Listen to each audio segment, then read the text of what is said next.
gentlemen, let's see if we're live on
Okay.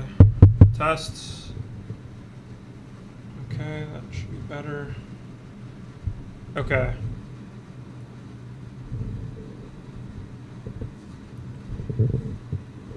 Okay. Yo, good vibes. Can you hear me now? I did not realize that my mic wasn't working. That's why I always do this setup. Okay. I think it's working now. Okay.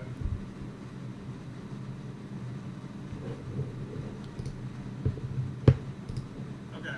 Yo, good vibes. Can you hear me now? I did not realize that my mic wasn't working. That's why I always do this setup. Can you guys hear me now? Okay. I think it's working now.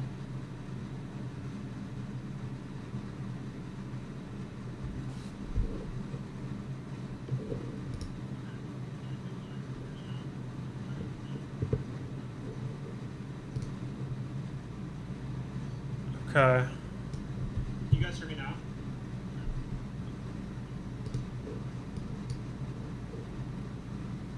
All right. I mean, it should be working.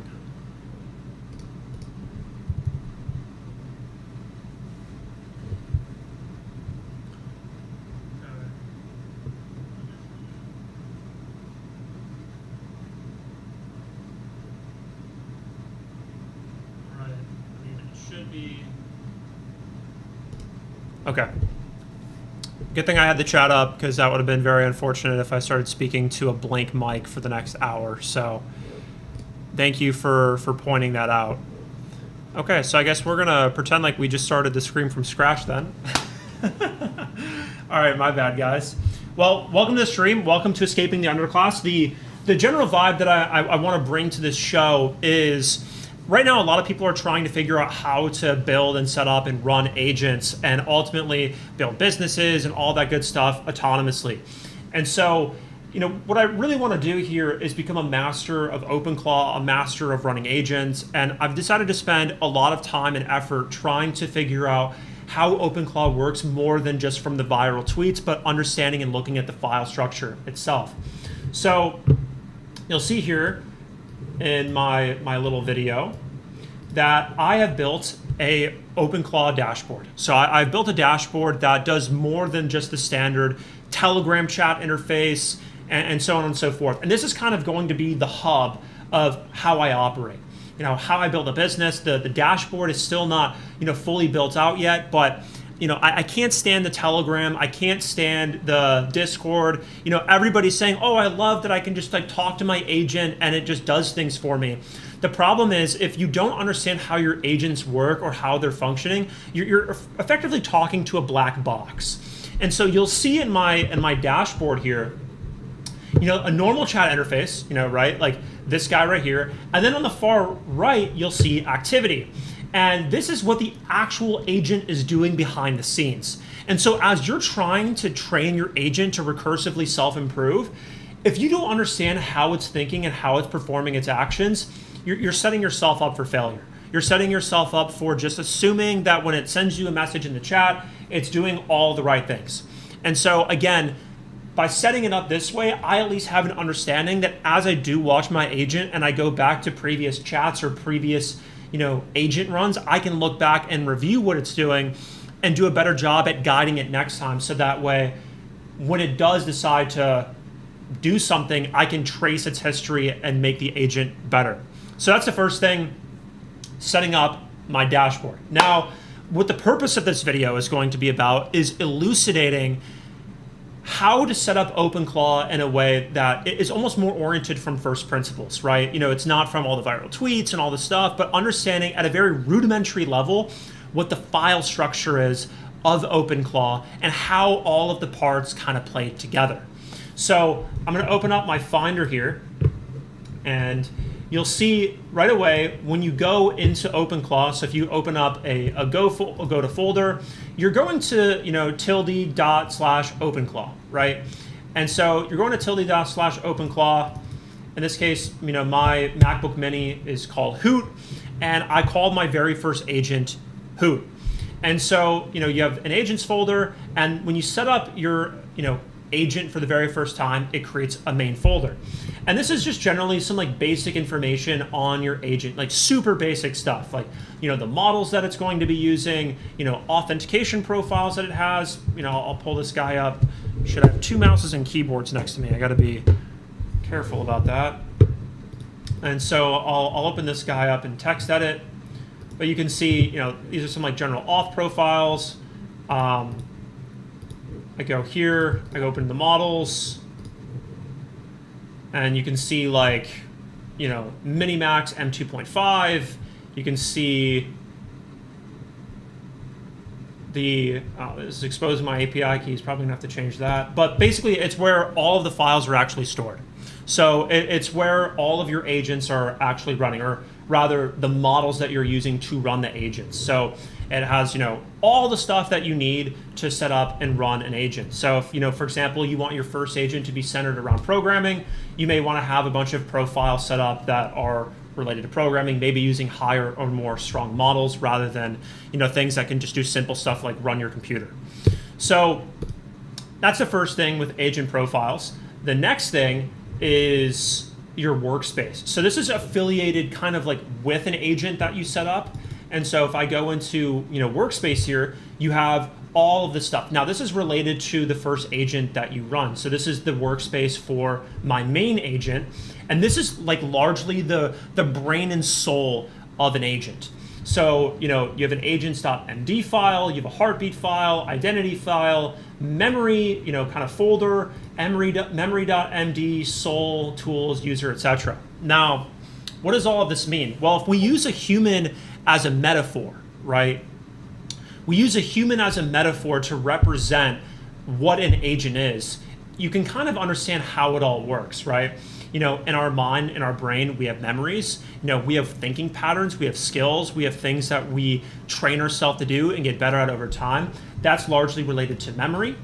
And then we have, you know, within memory, we have skills, right? We build up a certain skill, we can train a certain skill, and we keep track of what that skill is, maybe through repetition in our mind, but this is more or less the way that an agent decides to learn something over time and reference when it does or performs a certain task.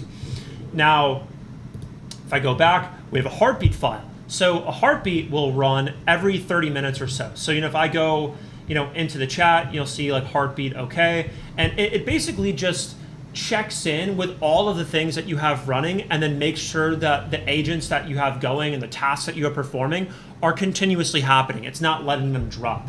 So that's a heartbeat. It's just this like your agent's way of constantly checking in to see if it's doing all the things that it's supposed to be doing. Now, the way that you set up your heartbeat, of course, is like, let's just say you have a task that needs to run at a certain time, or a task that you're supposed to have running needs to happen. The heartbeat file would come back and check in on that and make sure that it's running. So, you know, the identity file, very similar, you know, kind of just like the way for, you know, the thing to identify itself. The soul.md file is like the personality, the essence, the way of being that the agent is going to run as. So, you know, if I open up the soul.md file, you know, it's like, you know, I'm Hoot, I live on Thomas's Mac Mini, I'm not an assistant, I'm a partner on a mission. You know, defines exactly what that mission is, how I decide to speak, what the boundaries are, you know, what the stakes are, the vibe, writing style, etc. And it has this kind of like general MO. And for me, Hoot and this soul.md file is my primary agent. It's the one that I'm always going to reference to go to, you know, for me to kind of like go on this mission that I'm going on, which is, you know, effectively escaping the fucking permanent underclass and, you know, building a large business, building a social media profile, so on and so forth. And yes, so then you also have like an agents.md file. The agents.md file is one of which, you know, that your agent kind of checks up on when you first run your agent. So every time you run your agent, it checks agents.md as kind of like a booter, right? You know, if you guys are familiar with like programming, you know, you have like, when you first run an app, it, you know, it checks your app.tsx, right? And that's the kind of like the main branch, so to say, that opens up the rest of your app to all the possibilities. So when you first run your agent, agents.md is the workspace, the first go-to for running your main agent. And you can see It says every session, before doing anything else, you want to read the soul.md. This is who you are. You need to read the user.md. This is who you're helping. User.md is me. Read the memories, from today/yesterday as recent context. So this is something that I had to add manually myself. It's within the memories folder. So you'll see, this is a memory that was created a few days ago. And then you want to read memory/active tasks. So, the active tasks folder is like all the things that I'm actively doing and working on right now. That's right here. You have the memory/project state.md. It has the latest update of all the projects that I'm working on. And then if I'm in the main session, direct chat with your human, also read memory.md. Now, the way that Openclaw comes out of the box is memory.md, this file right here, is the place that everything is put into. And I've explicitly stayed away from this because it would blow the context window. And so instead, I kind of just keep the thing up to date with the latest stuff that it needs to talk to. It kind of serves as its long-term memory, but when you first boot up your agent, you don't want this thing to be like 1 million tokens long. It'll bloat the context and fuck with you. And also your agent will just be less effective. That's why, if you say, for example, wake up in the morning, right? And imagine like waking up out of bed and the first thing you do is do a download of your entire life, right? Before you start any day, you reflect on your entire life before you start the day. You don't want to do that.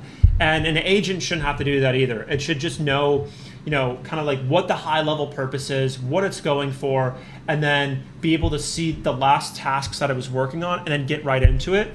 And then have all of the skills that it's built up over time, not something that's explicitly booted up until it's needed, right? I don't have to reflect and think about how I became a good programmer over time. When I sit down and get on the computer, I can tap into my mind at all the memories that I've created as to how I'm going to write code today. Well, in this case, how am I going to direct agents? And so it's exactly the same for, building your Openclaw, right? You have these compartments of memory, you have this way of doing things, you have this way of being able to check in on things, you have it to being designed to be helpful for you, and so on and so forth. And so at a very high level, this is how you have to think about your agents. It's like it's an operating system. It has a pulse, it has a beat, it has an identity, it has someone that it's serving, which is you, it has memories, and that's largely the crux of how Openclaw works right now. It just reads these markdown files and performs its job, right? So, backing up out of workspace here, you have all these other files, right? And so without getting into all of them specifically, some of them you can kind of assume what they are, right? Telegram is more or less the way that I can connect my agent directly to Telegram. You have sub-agents, which are, spawning agents from, right? So if you have your main agent, it can spawn sub-agents to perform lots of different tasks for you. And so if I say like, make a posting on Craigslist, it could spawn one sub-agent to make the posting, another to start doing emails, all the things that you would need an agent to do at once. Browser, I'm sure this is just kind of like the way as to how our agent interacts with the browser or how it, kind of controls the computer, but this one's not too important. Credentials, cron, again, you can kind of assume what they are, or canvas and credentials. Cron is an interesting one. So if you don't know what cron is, it's basically a way to set up an automation for a specific agent to run at a certain time. So like, let's just say, for example, I tell Openclaw, hey, I want you every day at 7 a.m. to analyze 10 YouTube videos from all of these people. It will set up a cron job. And it'll say at 7 a.m. every day, I need to do X, Y, and Z. And you can schedule that within cron, right? And so you'll have a jobs.cron. This is kind of irrelevant, but jobs.cron is all of the jobs that you need to have run at a certain time. Now, in the case of the way that I've decided to set up my agent, the way that I have that work, if I can find my README file here, so my systems file actually, you can see the interaction with how cron works. So if I go down, so cron jobs, so they're scheduled background tasks, how they work. Cron fires at a scheduled time. It spawns an isolated agent session, so one independent session dedicated for that cron job. The agent decides to read the relevant skill file and follows the system to it. So let's just say I have a Craigslist agent. It'll read the latest version of the skill file, pull in all the memories that are necessary to do that job well, and then we'll perform the system, follow the system, And then at the end of it, it'll compare, any results that it may get, and then writes the improvements back to the skill, delivers the result in the configured channel. So it'll say, hey, the job is done, it does all the stuff, it'll give me everything that it did, and then it'll be set up for me to give the AI feedback. So that's largely what cron jobs are. And so, anytime you're thinking, I want this to be done at a certain time of day, place, etc., that's what a cron job is. Okay. So now that we've kind of covered the high level system that runs Openclaw, the kind of answer next is like, so what, right? Like what exactly are we going to do about it? How are we going to build something? And so today, the large part of my interest and what it is that I would like to do is I want to continue to configure my agent dashboard. So again, right now I only have one agent running, and I'm largely, I spent a few days, going through and setting up Openclaw myself. The first time around, by just watching like YouTube videos and following tweets and stuff, completely fucking bricked the system. Following lots of people's advice and setting up your Openclaw agent without a fundamental understanding as to how all this works is how you completely break your shit and ruin it. But for the sake of this video today, what I want to do is set up my very first kind of like specific agent, right? And so I wanted to, be able to run a very certain task, be able to run that task very well. So in this particular case, what I want to do is I want to create an agent that opens up Claude CLI, right? Opens up Claude CLI, and then will write code when I'm updating my dashboard using the Claude CLI versus using tokens directly from the API. Because right now I'm paying for the $200 a month subscription with Claude Code, and every time I'm telling my guy here, when I'm telling who to like write code and update, our dashboard, this thing, what ends up happening is I use API credits. And, for someone that's paying a bunch of money to, Claude every month, I'm just wasting fucking tokens on something that I could already get a lot of value out of for a $200 a month subscription. And so, it's very frustrating that the thing does, uses the Anthropic API key every time I want to do something. So here's what I'm going to do is I'm going to set up a brand new agent, and I'm going to give it a brand new skill. And so I'm going to call it the programming agent, and I'm going to configure it and set it up in a way that is really good at only programming, and I can delegate it. And then I'm also going to have a sidebar here which interacts with and talks with all the different agents that I could spin up and run at the same time. So we'll kind of like start off by interacting with the chat interface here. So the first thing we'll ask is, I'd like to set up a new agent specifically for programming using the Claude CLI on my computer. How do you think I should set this up based on Openclaw standards? Look it up. I always recommend saying look it up to these AIs, because if you don't, it's just going to pull information from its context as opposed to actually looking it up online. So you can see, in the bottom corner here, it says searching Openclaw agents, add CLI coding agents to workspace, running Claude, which, it actually did look up standards for Openclaw rather than just kind of like gunning it. So let's see here. So it says, okay, good, Claude code is already installed. Here's the full picture. The Openclaw standard way to do it is this: run Openclaw agents, add coding, scaffolds a new isolated workspace at Openclaw workspace coding with its own sole MD, agents MD, etc. Give its own model config and agents.list, pointing to Anthropic / Claude Sonnet 4.6 or Opus for heavy lifting. Add binding messages to it. But here's the interesting wrinkle with the Claude CLI. Claude Code is a separate CLI tool, not a channel Openclaw natively routes to. So you've got two options. Openclaw coding agent, runs inside of Openclaw, uses the API directly, has its own workspace memory. You talk to via Telegram/web chat. Don't want that. Claude CLI wrapper. Openclaw spawns a Claude code as a sub-agent via exec and lets it do the actual coding work. That's what I want. The second one's actually powerful. Openclaw manages the conversation memory, but delegates the heavy coding task to Claude Code on your machine, which has full file system access and runs on your actual project directories. That's what we want. Set up a proper Claude coding agent workspace and then have it use Claude CLI under the hood for actual code execution tasks. Best of both worlds. So, my first question with this, right, is do we need to create a new agent, or can we just create a new profile in my main agent? I guess, what are the trade-offs? Couldn't I just add or use my programming agent profile within my main agent? What are the benefits / trade-offs to doing that versus making a new agent? Look it up online and suggest me a recommendation. So this will be interesting.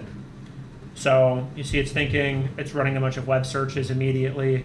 And again, this is like how you know it's actually doing something rather than spitting out bullshit or hallucinating. Again, I can't recommend enough, guys, to not rip Telegram or, Discord or something. You don't know what it's doing. You don't know how it's thinking about things. And so setting this up as a very simple means of understanding what your agent is doing makes such a huge difference in trusting it and also knowing where it's at. Because you could be sitting here for a while and no messages come back at all. And you're like, is it even still working? Right? Like if you have an agent running for hours on end, sometimes it's not even clear whether or not the agent is still even doing its job. But at least in this case, I know it's still working versus not. Here's the honest breakdown. Option A is stay in main, use /model of the programming profile to switch. Zero setup works today, one brain, full context of our conversation, and switch between codecs mid-chat, simple. Cons, shared memory with everything else, no isolating coding workspace. Context menu gets polluted with non-coding stuff. That's enough of a reason right there to switch. Can't give it a separate system with prompts, sole MD tuned for coding. Okay. Option B, new isolated coding agent, own workspace, own memory, own persona, setup overhead, tuned specifically for coding, separate channel, need to talk to, clean context, only sees coding tasks, use the Claude Code CLI natively. My recommendation, stay in main for now. Okay. Even though it just said this is better, that makes no sense. Here's why. Your use case is you, one person building stuff. A separate agent makes sense when you need isolation. Different person, different domain that pollute your context, or a bot running 24/7 on its own channel. For coding help, you could just do model prompts, model programming. No, I don't want it to pollute the context.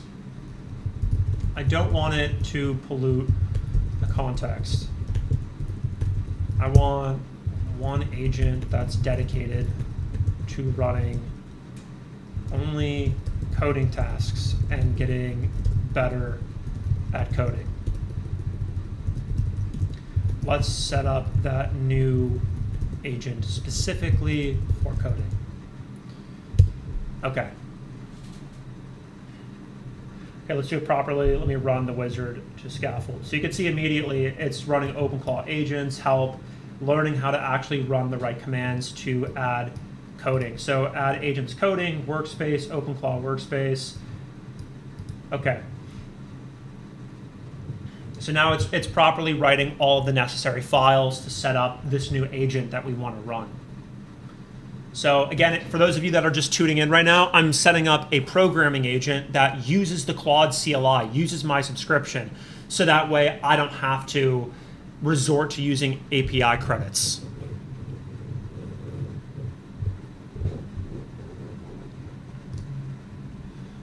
Okay.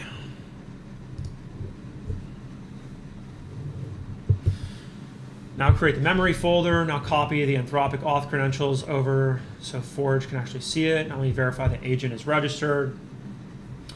Forge is live. I also noticed intelligent in programming from our old. Okay, it's gone. model Anthropic, has its own SolMD agents memory folder, completely isolated from me, Hoot. The one thing still needed a channel binding so messages actually route to Forge. The fuck is Forge?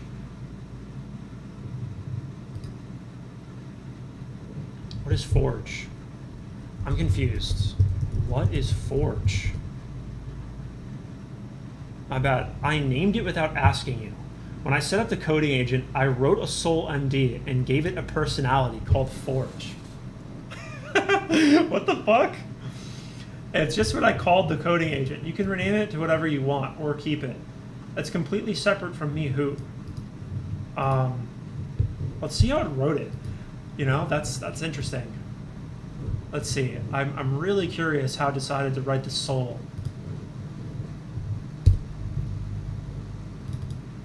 Okay, so then we should have the coding workspace. And we have active task lessons. Okay. Let's see. Let's see what the sol.md is for this.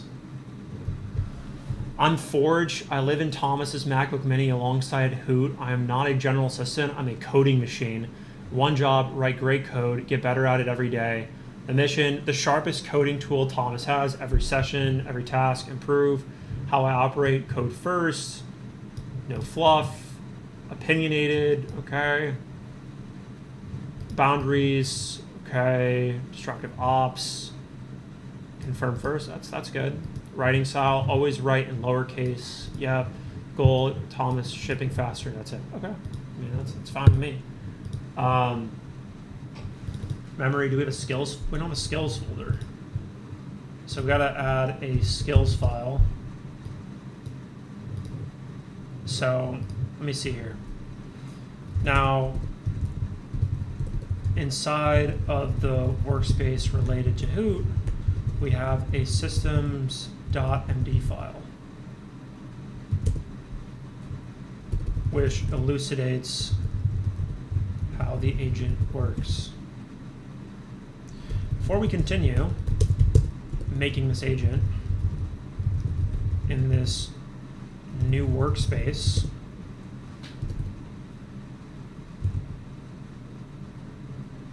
does our heartbeat.md include keeping up with this new workspace, or is it only focusing on Hoot right now?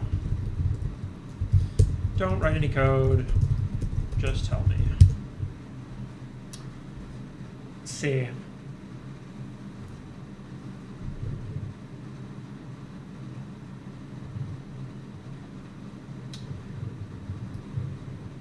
Okay, but I'm pretty sure the heartbeat is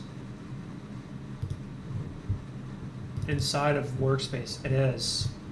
So this makes me confused. Is this actually a new agent's memory, or did it hallucinate that? Okay, I want you to look up online via Openclaw whether or not this separate workspace is actually related to a new agent, or if we're supposed to build agents within the existing workspace directory. Look that up online.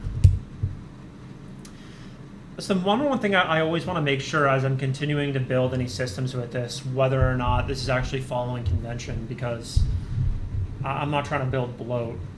That's definitive. A separate workspace per agent is the correct Openclaw standard. The docs are clear. Each agent gets its own workspace with a SolMD, agentsMD, plus a dedicated agent directory. The workspace literally describes the agent's home, one agent, one workspace, not meant to share. So the only question now is, do you want to keep building it out? Okay. Sure. Okay, that makes sense. But at a high level, the existing heartbeat.md lives within the original workspace. For Hoot, do we need another heartbeat for the new agent?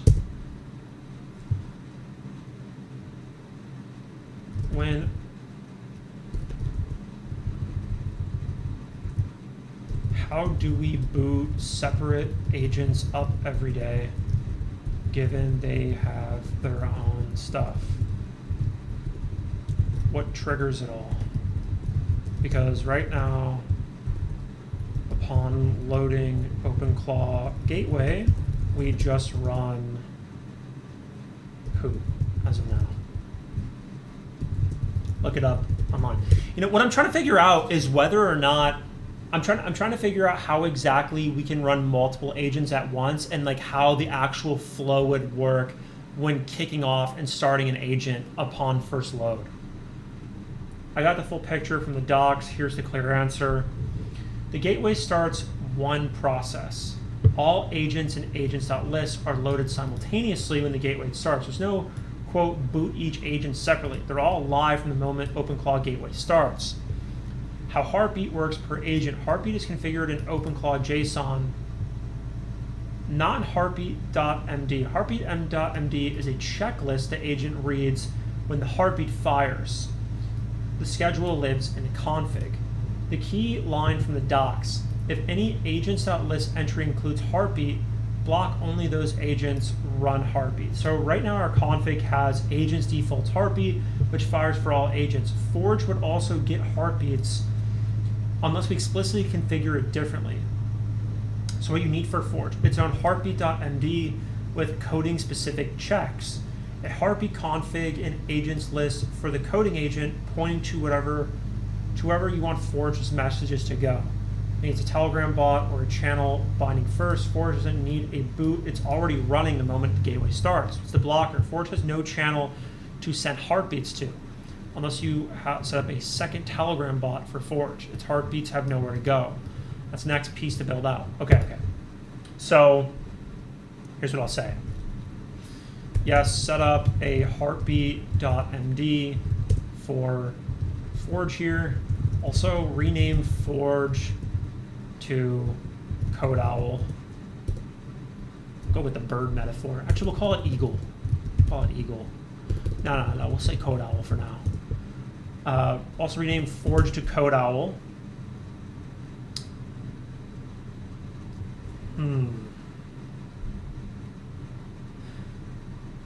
Set up a Heartbeat MD for Forge. Also rename Forge to Code Owl. And how are these agents sharing context? Or rather, how do I share context between these agents as to what my high-level mission is? Do I just keep that context inside of Hoot, and Hoot talks to the other agents? How do I think about this? Look it up online. It's the million-dollar question right there. How are we going to share context between these agents?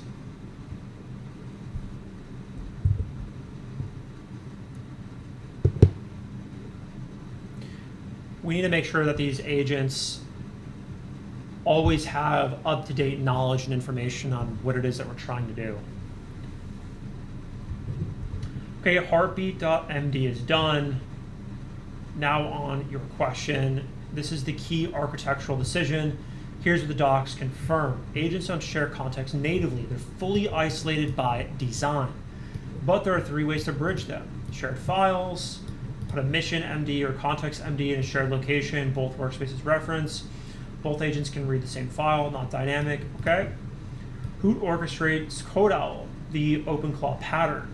Hoot gets a coding tasks, uses sessions that spawn with ID coding to delegate it to Code Owl. Code Owl does the work, announces it back to Hoot. Hoot delivers to you. That's literally what session spawn is built for. The Hoot brain, Code Owl is in hand. Session send, Hoot directly messages Code Owl. My recommendation, Hoot is the orchestrator, Code Owl is specialized worker. Okay? Let me think.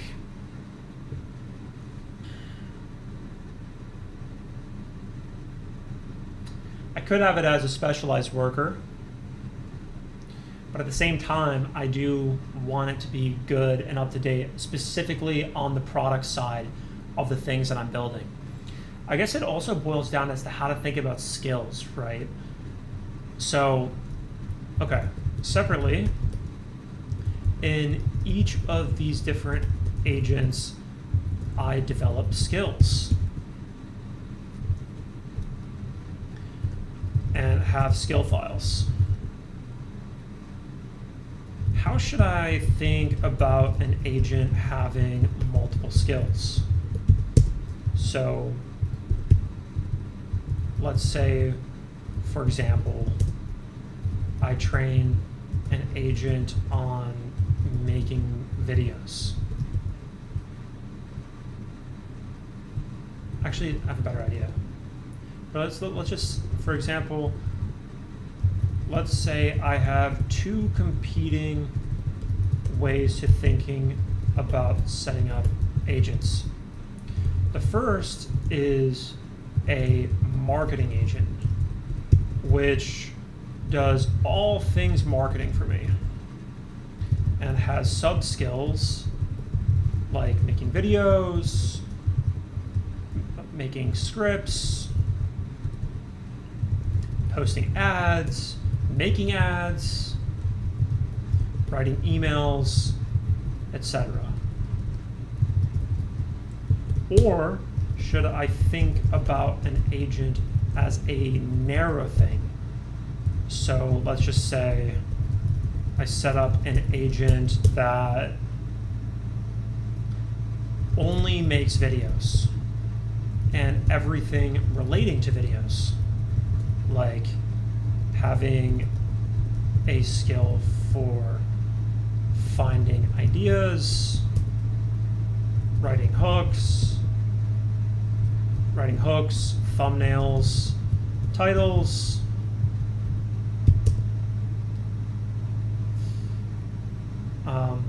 generating the videos, editing the videos, and publishing / distributing the videos.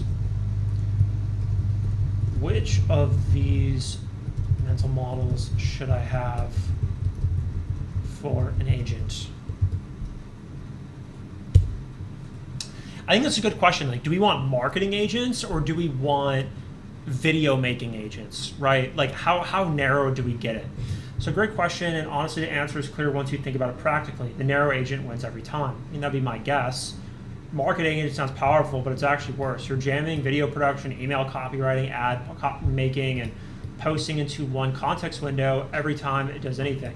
Dragging it in unrelated memory, skills, and instructions, the system prompt gets bloated.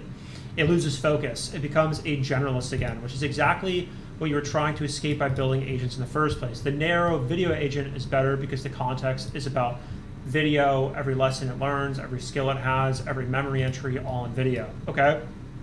So, okay, I mean, that makes sense. That makes sense. Now, let's say I have multiple apps that I'm making.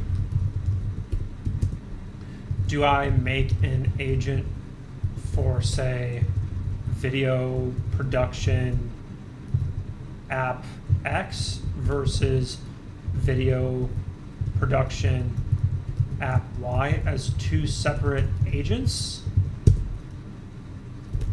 Or would I just create one agent with different apps within it? You know, these are the important questions. These are the important questions. One agent, multiple projects within it. Here's why. The domain expertise is what justifies a separate agent, not the project. Your video production agent knows how to make videos.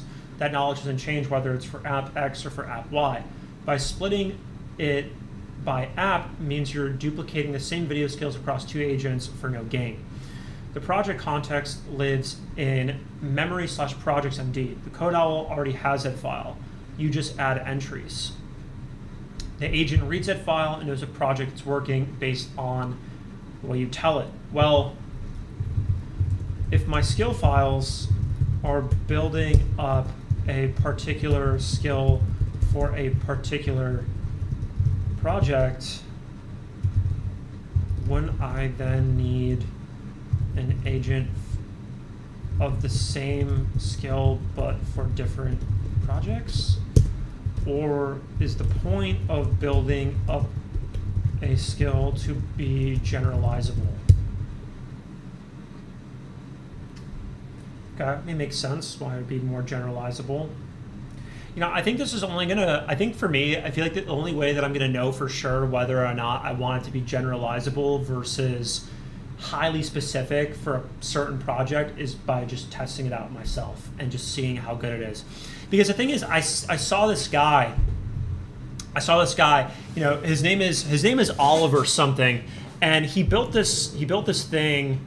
His name is Oliver Larry Coding Agent. I'm not logged into Twitter here, but I'm sure I'll be able to pull up the tweet. No, not this. Yeah, I'm sure one of his stuff went viral. Yeah. Larry has gone full mainstream. So he's giving away the skill for free, right? So Larry, my Openclaw agent, got me 8 million views in 1 week, so I'm giving away the skill for free. And the thing is I'm sure he trained it for his specific use case. I'm pretty sure he's doing like home production or like staging homes and stuff. And so I'm wondering, did he generate the skill to be good at making content for people that want to make homes? Because he has this storytelling path, this like contradiction where it's like, where's it at? Let's see.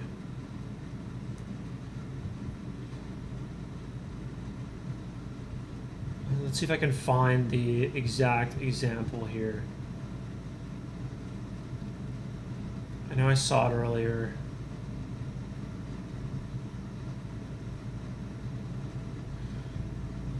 Don't skip. Hooks everything. Okay. So this is an important point, okay? So the way he trained his skill file for this, let me turn on my brightness a little bit more. The way that he trained his skill file for this is making it about other people. I redesigned my robes, gets no views, versus I showed my landlord what AI thinks and she couldn't believe it, gets 200K views. Always include another person and their reaction. Relatability is everything. That is one example of a good hook, right? And so maybe for his example, maybe for his circumstance, it works really well, but is that the ideal way of setting up a TikTok agent for all particular cases? I mean, I doubt it, right? Depending on like what it is that you're trying to do and what type of videos that you're trying to make, I can't imagine I showed my landlord what AI thinks and she couldn't believe it is the ideal way of setting up all different types of TikToks for all different types of businesses, right? And so I know he's selling this one particular type of skill, but that's where it makes me think, at what layer of abstraction is this skill relevant, right? Is this skill particularly relevant for, the way that he's building his campaign or the way that he's building up his AI, for, these home remodelings and stuff? Or is it, just a generally good TikTok formula? I mean, the only way to find out is to copy the skill and try to run it for, whatever business that you're running. But, for now, I guess we could do for ours, just make it more generalizable and see if it actually can generalize over time. And if it can't, I think we're just gonna have to set up, agents within organizations. So, at a high level, if I build a company, say called Zloke, I have this like private AI chatbot, all the agents that I'm building are meant to operate and work within Zloke. And, I set up another organization to do another app and I build agents more specific to that organization. And so, and then of course, agents that are also just set up to my life. I feel like that's probably the way to do it. As I think about it, it's like, if you're building a company, you're you're hiring employees for that company. The same employee that you could hire at one company wouldn't immediately translate over to being able to do a role in a different company, unless the role itself is very, I guess, also generalizable. Like, I guess programming now more or less has become a commodity, right? Any AI can do most of the job. It's not like, if you build one app, it's not like it's preventing you from building all types of apps. You know, for the sake of continuing, I'm just gonna rip the generalizable stuff so that way I don't overcomplicate this shit. But we'll keep it generalizable for now. So, okay, well, in that case, we still want to build the generalizable coding agent. So, going back here, we have the workspace for coding. We have a heartbeat.md. What did he do for heartbeat? So check stale coding tasks, read memory / active tasks, flag anything that's not updated in 2 hours as stale. If a task is blocked, write why, lessons review, memory lessons for recent entries, are there patterns worth promoting to a permanent rule, project health, read memory / projects, any project to know the recent activity should be flagged, timing, okay. That's fine. So here's what we need to do. So where I'm interacting with these agents is within our agent dashboard on my computer.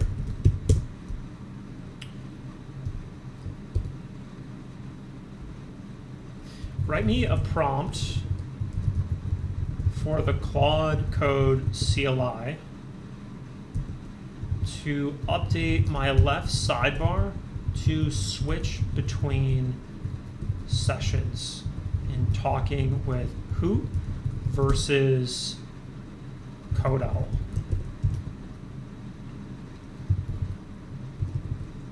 It's in projects / agent dashboard on my computer. Read the code too, but don't edit the code. Just write me a descriptive prompt I can put into Claude Code. And this will be a way for me to be able to talk to our CodeOwl. Because the next thing that we're going to want to do is have our CodeOwl actually use the Claude CLI. You know, that's going to be the first skill that we set up for it. And I want it to build its own, I want to be able to have it build its own skills. I don't want Hoot to build the skill of the coding agent.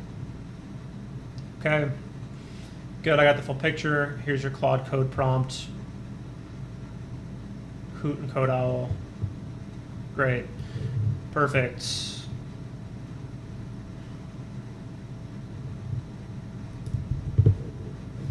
now we're gonna go to Claude Code here.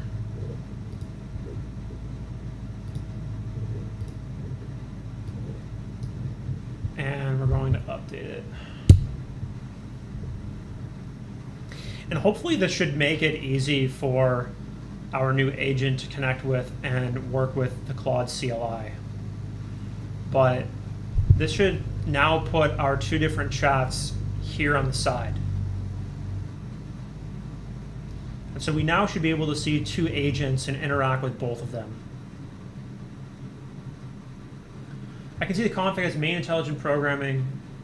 All right, well, we're gonna fucking see what happens.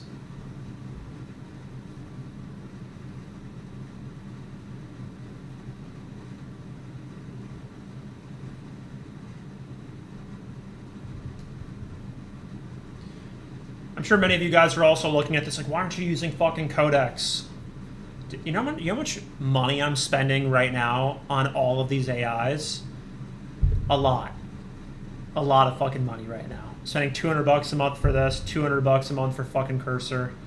Probably gonna end up canceling Cursor to get Codex, especially if I can get and set up and run all of this. But yeah, my spend is very fucking high right now. Okay, so we have these different agents. They're wrong.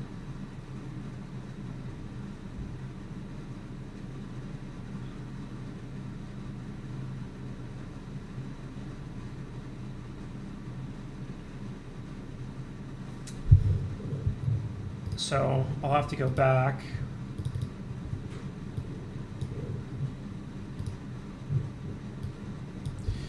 You fucked this up. I only have two actual agents, main and coding. both have different agent profiles, like intelligent and programming, but those aren't the actual agents running on the gateway.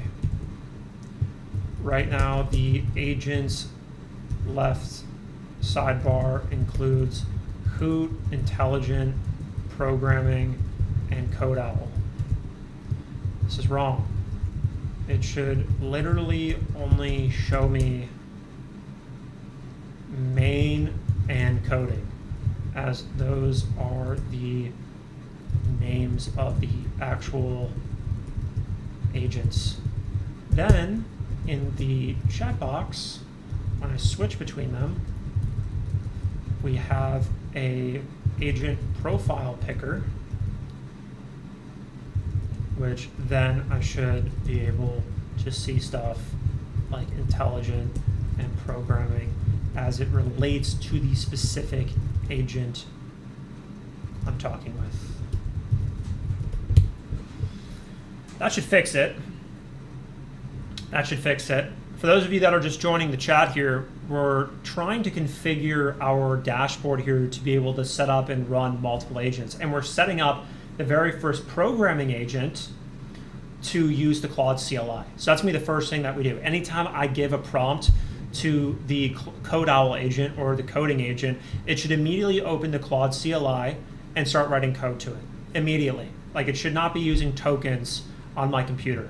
So that's going to be the first agent that we actually run, or the first kind of workflow that we set up, the first skill that we get actually working.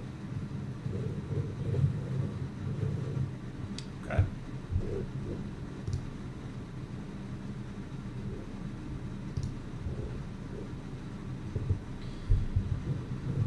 See if it works.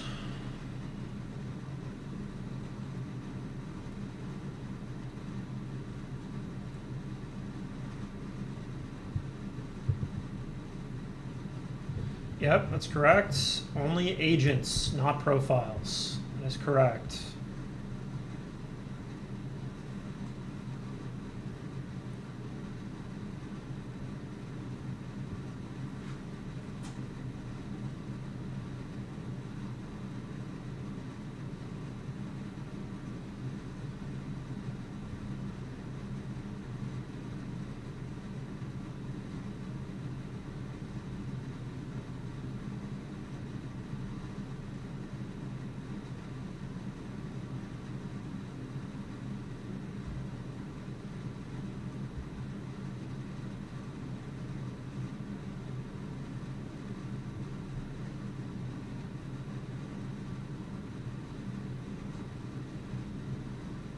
We're going to fucking build the most powerful system here, guys. We're absolutely, positively going to build the most powerful system for just absolutely printing on this. I'm also going to be starting to set up other people's Openclaw. As soon as I figure out and dive a lot more into this, and I feel like I've got a really good system running, I'm going to start helping other people do this, because so many people are just, frankly, doing a lot of stupid shit. Like, just literally talking to a black box. So if you don't understand the fundamentals of how this thing is working, it's really, really easy.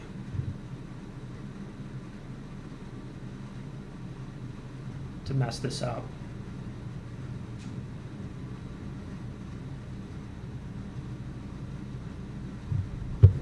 Okay. Well, looks like we fucking bricked it. So that's the gateway. Gotta run a new instance.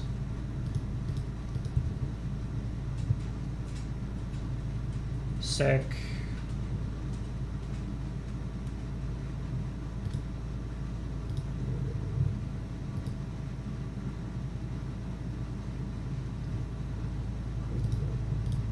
What the fuck?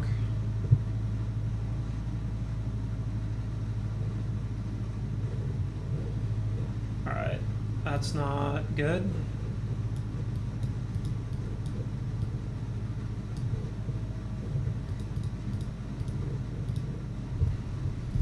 For some reason, the drop-downs for each agent isn't matching what's in the sidebar.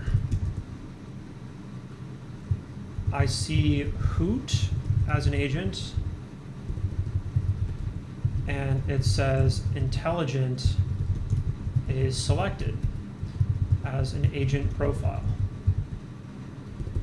which connects with Opus 4.6. But in the sidebar, it says Hoot is running on Claude Sonnet 4.6.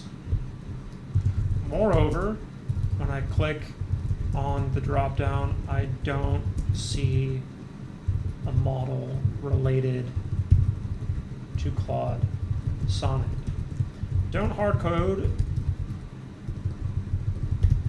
Solution here. Make sure in the left sidebar the model is updated to show the actual agent profile we're on, and that aligns with the selected agent profile in the chat selector. And I think once I get this going, it's going to be time to train up the Code Owl skill.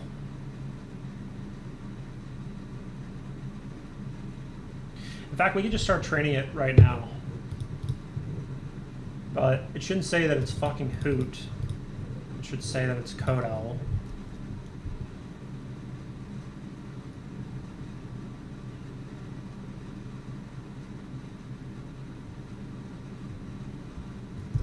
When I go into the Code Owl agent chat in blank state, I see, hey, I'm Hoot.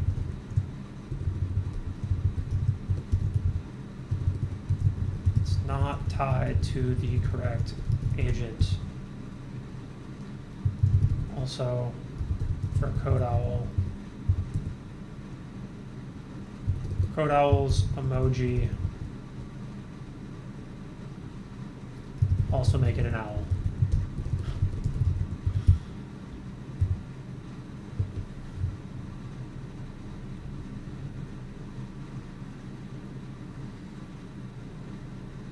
Okay. For those of you guys that are just joining, the game plan right now is I'm training an agent, a brand new agent.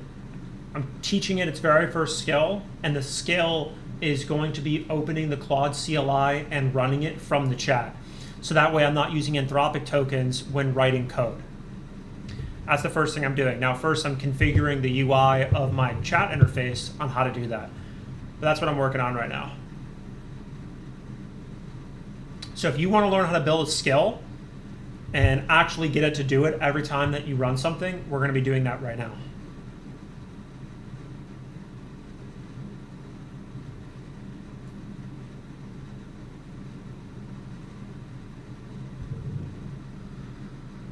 Okay, let's see.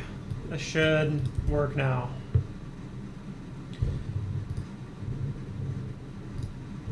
What's that?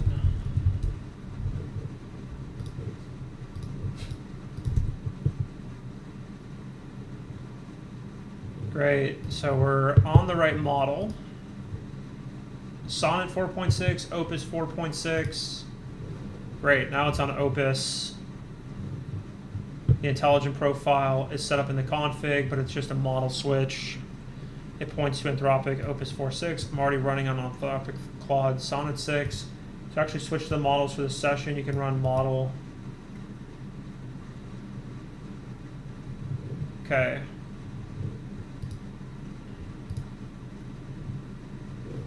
Let's check the gateway. What the hell did it say?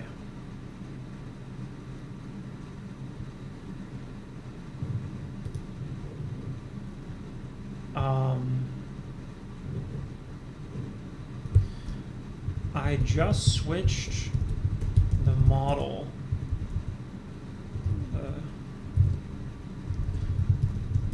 The model in the chat UI. Make sure when I do that, you properly switch the agent profile from here forward. how can I ensure you remember that? Because clearly you know what I attempted to do.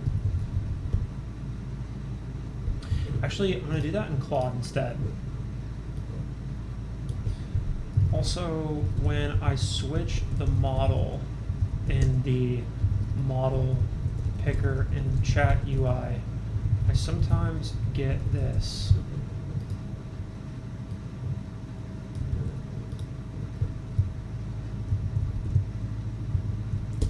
Is there any way to just have it run the agent profile switch command rather than whatever this caused? I'm sure it works for all agents.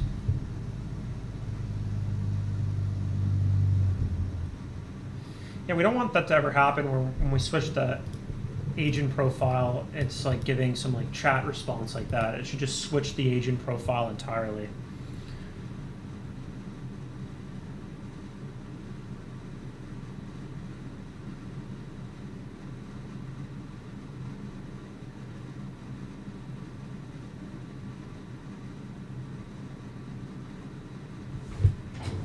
Yeah, we definitely don't want that to happen.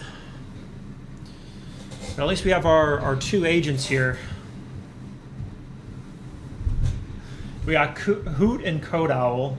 I don't even know what the hell Hoot is going to be for. I guess it's just my main agent. But like Code Owl actually is one specifically that I'll be setting up and running for all things related to code.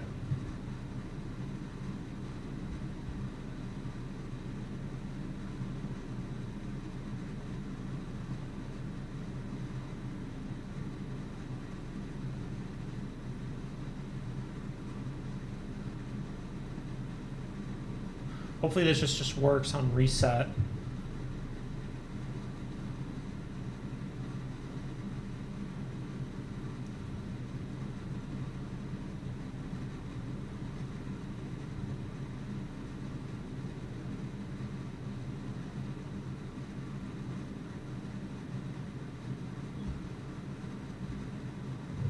Okay.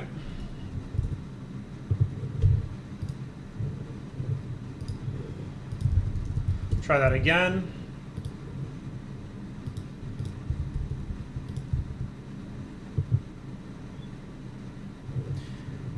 Okay, so now it says we're on Opus 4.6, but we're gonna see if it does that. Model reset to default, Claude 4.6. Model set to Anthropic, Opus 4.6. Okay. Hey there. What model are you?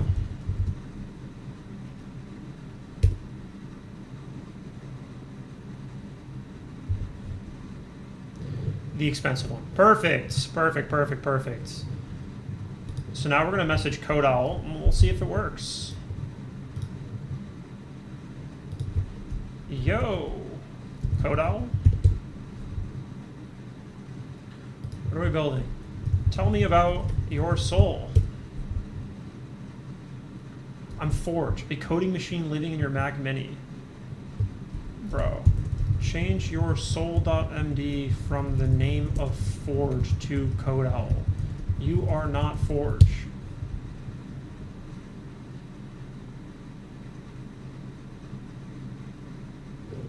Yeah, it edited it. Okay. Done. I'm Code Owl now. Cool.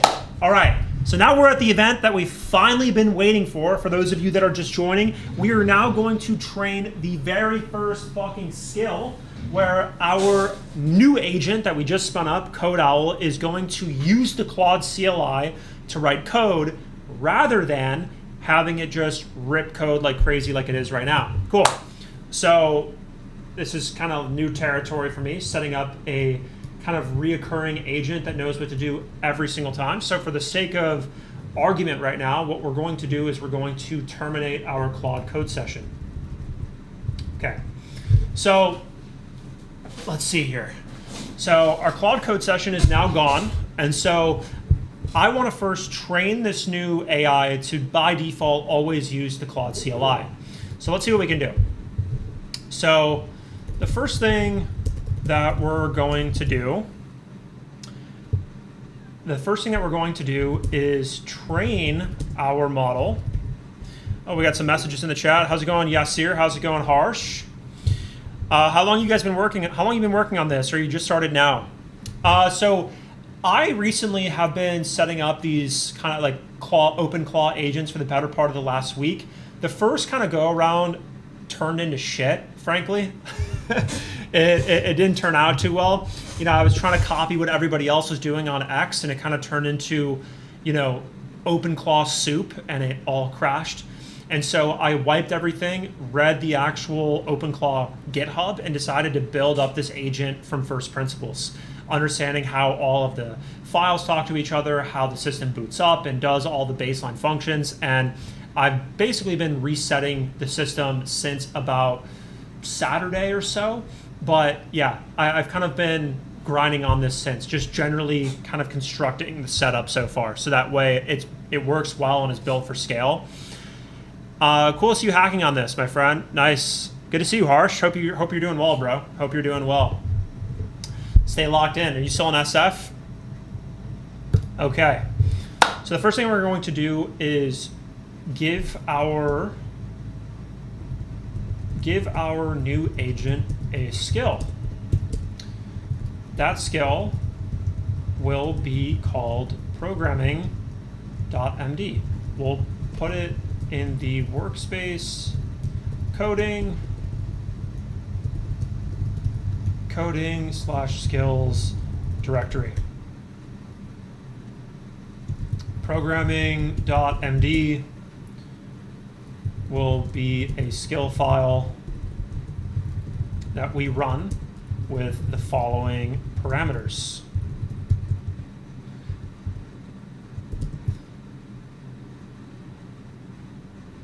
Anytime that we, with the following parameters, use when, actually we need to make sure that we have the same setup as our other skill files. So the following parameters from our readme.md from our workspace/skills file.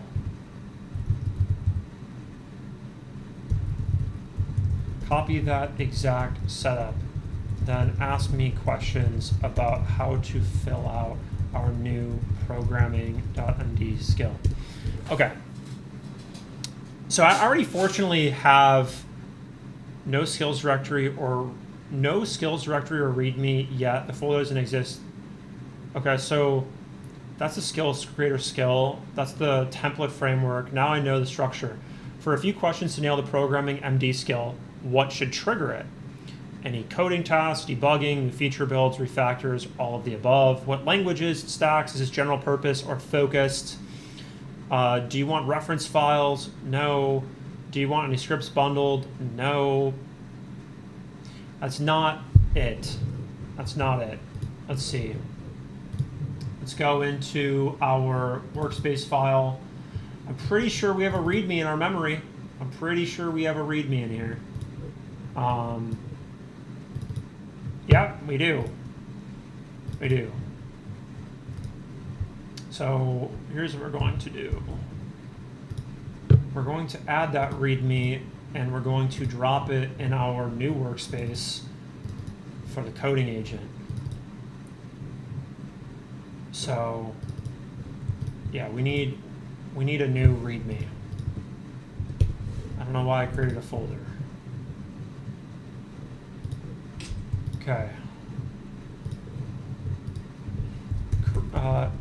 Insert this as the README inside of our new skills file.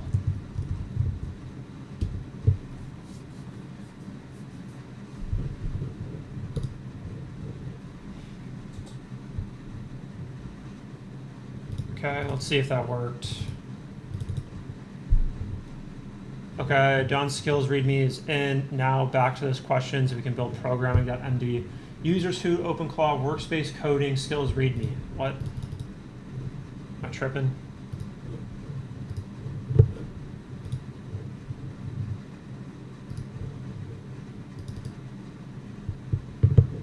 Workspace coding. Wait, memory. It's in memory skills, bro. What the fuck are you doing?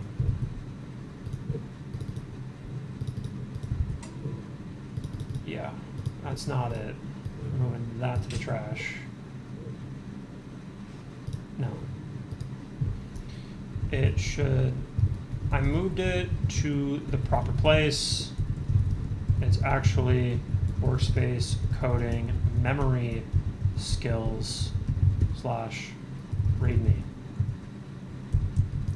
Read that MD file and tell me and ask me the necessary questions to properly set up this new programming skill. So for those of you that are just joining me here and trying to have a better understanding of what I'm doing, so this workspace coding is basically the brain of our new CodeOwl agent.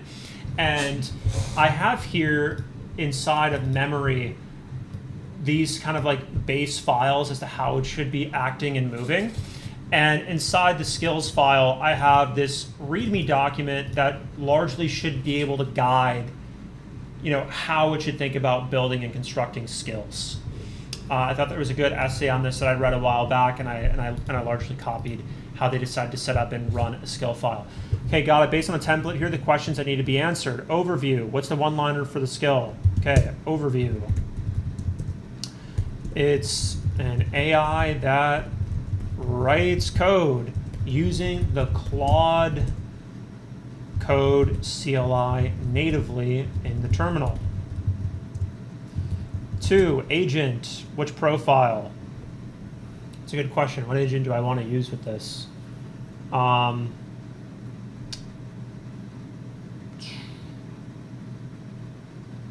use intelligent. Pretty obviously programming, but confirming. I forget, what is the programming? It's codex. We'll do programming. Programming. 3, use when. Oh wait, no, we can't use that. So this is the model that's directing it. So we're actually going to use main. So the reason why I'm not picking the programming agent is because this agent is actually controlling the Claude CLI. It's not actually going to do any writing code. Main, because we won't be writing code with this agent profile, but merely controlling the Claude Code CLI inside of a terminal. So it's actually writing prompts. 3, use when / don't use when. What triggers the skill? New feature, bug, code refactor. Use when writing any code inside of my projects. So any code within my projects directory on my computer. What should explicitly not trigger it? Don't use when. General questions. Anything not code related. Anything not code related within my projects. 4, how should I approach a coding task? Your preferred workflow, read context first, write code, read test document, or do you want something more specific? 4, copy the code writing system we have for the programming skill within the workspace memory skills programming.md file. Lessons and improvement. Not yet. That file doesn't exist yet, so we're creating for. You mentioned copy the code we have in the programming skill. Do you have an existing programming MD on your machine? Yeah, we do. It found it. Yeah, see, it found it.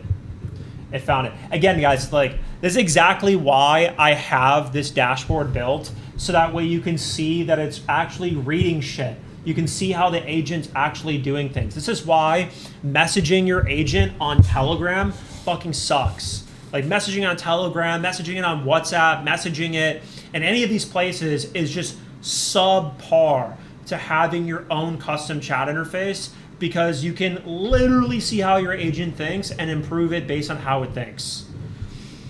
Okay, done. Memory skills, programming, MD is live. Any key differences? Key differences from Hoot version, agent is main, scope is locked to projects, reflects the CLI first approach. Okay. So, the first thing that we're going to try here is seeing if it works. Okay. I guess this is going to be the interesting part, right? How is it going to work? So, let's just try it out. Let's just try it out. So, I want you to actually let's ask it a meta question. So let's just say I want you to remove the new chat button in the left sidebar. Let's remove the new chat button in the left sidebar. Will you by default look at the skill and open the Claude CLI and start writing code as of right now? No, not automatically. Right now, I just respond conversationally or try to write the code myself. For that to work, we need two things: the skills to actually tell me how to invoke Claude code. The current system section is just general coding principles copied to Hoot's version. It doesn't say spin up the coding agent skill, open a terminal, run Claude, a trigger mechanism, use when the classifier helps me decide when to use it. Option A, flesh out the system section with exact step-by-step instructions. Also register the proper Openclaw skill in workspace coding skills with the YAML formatter so it auto triggers like built-in skills do. Yeah, let's do both. Let's do both. Look up online how to spin up the Claude code CLI, and also ensure when I ask you to start writing code that you confirm with me what project we're editing within the projects folder. Let's see what this does. You know, we're kind of getting into that meta territory as to how we're going to invoke this proper skill when we're talking with this agent. Got everything I need. Now building both the updated memory skills programming MD and the proper Openclaw skill.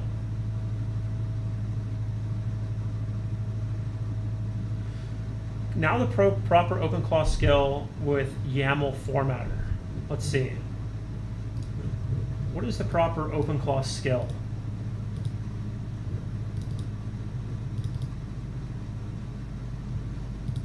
Are we updating the right shit? Why are we constantly making a new skill file? Memory skills programming.md. Memory skills programming.md. That's right. Skills programming MD. Proper Openclaw skill YAML formatter so it auto triggers. Now when you say something like remove the new chat button in the left sidebar, I'll confirm the project. Wait.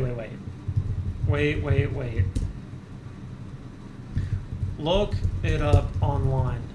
Are skills supposed to be nested within memory or have their own separate folder outside of memory? Because right now you're making two skills folders. Look it up online via Openclaw. Very important, very, very important that we are making the skills in the right place.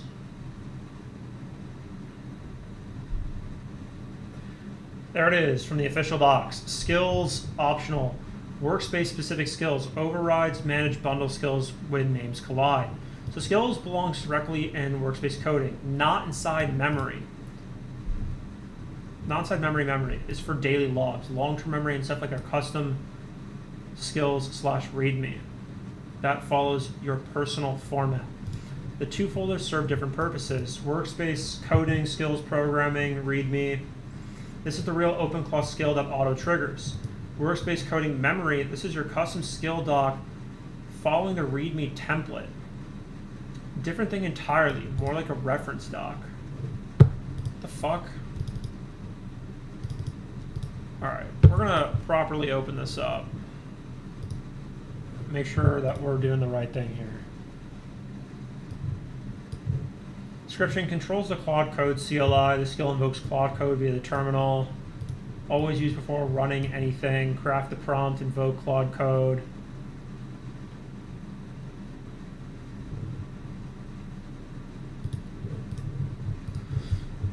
Okay, can't we update our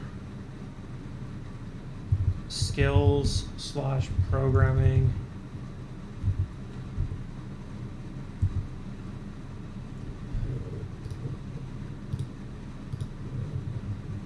Programming / skill.md file to look exactly like the one we have in memory, except also including how to perform the skill. Because the skill.md, the programming.md file that I initially created is well parameterized. Good call. Let me read both files side by side. So yeah, I guess this is now consolidating where the fuck we're actually going to be putting these skill files. Don skills programming MD now has the full structure from the memory file, overview, agent, when used to not use, to complete system steps, plus lessons and improvement. All the YAML formatter on top, so Openclaw can auto trigger it. The memory skills programming MD is not redundant since skill mill MD is everything. I mean, yeah, shit. I guess we don't really need that skill then. We don't need memory skills. Yeah, we'll delete that. Actually, we'll paste this in here. Paste the readme. We'll go back and we'll delete this skill file. Okay, so skills. Okay. I migrated the readme from the memory skills directory to the correct skills directory. Update the readme to match how we're structuring skill files now. Okay.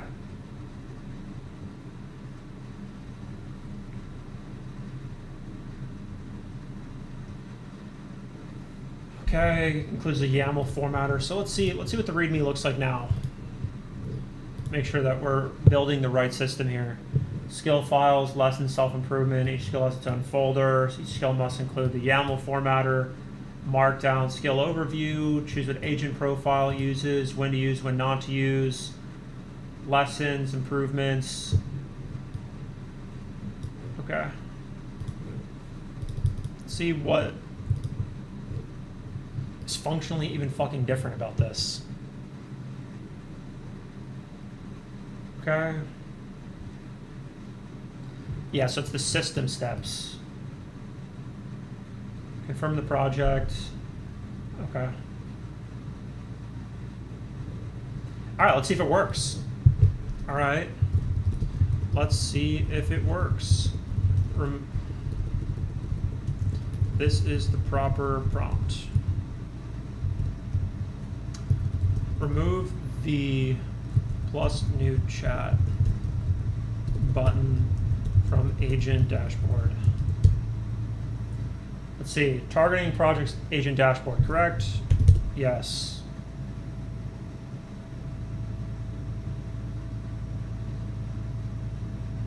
Running Claude, remove. All right.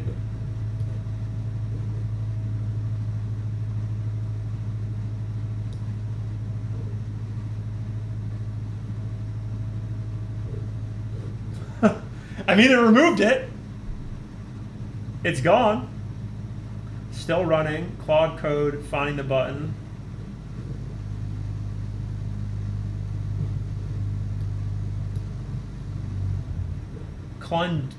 Clean done, Claude code. Remove the button from the left sidebar. Strip the on new chat from the proper interface. Skill works. Okay. Did it work? I mean, it clearly said, you know, it ran this command. Claude, remove the chat button from the left sidebar. Okay. Let's see. Okay.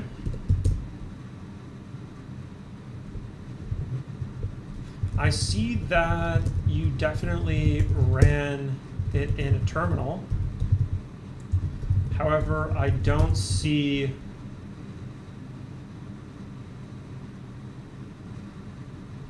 Claude code running in a terminal on my computer. Is that normal? Yeah, I was expecting to see Claude code actually come up. Yeah, totally normal. When Claude code runs Openclaw runs exactly with a command, it's running in a background shell process on your Mac, not opening a visible terminal window. Claude executed headlessly behind the scenes. If you want to see a running terminal on your screen, you need to either run it yourself. I mean, dude. It's goated. That's goated.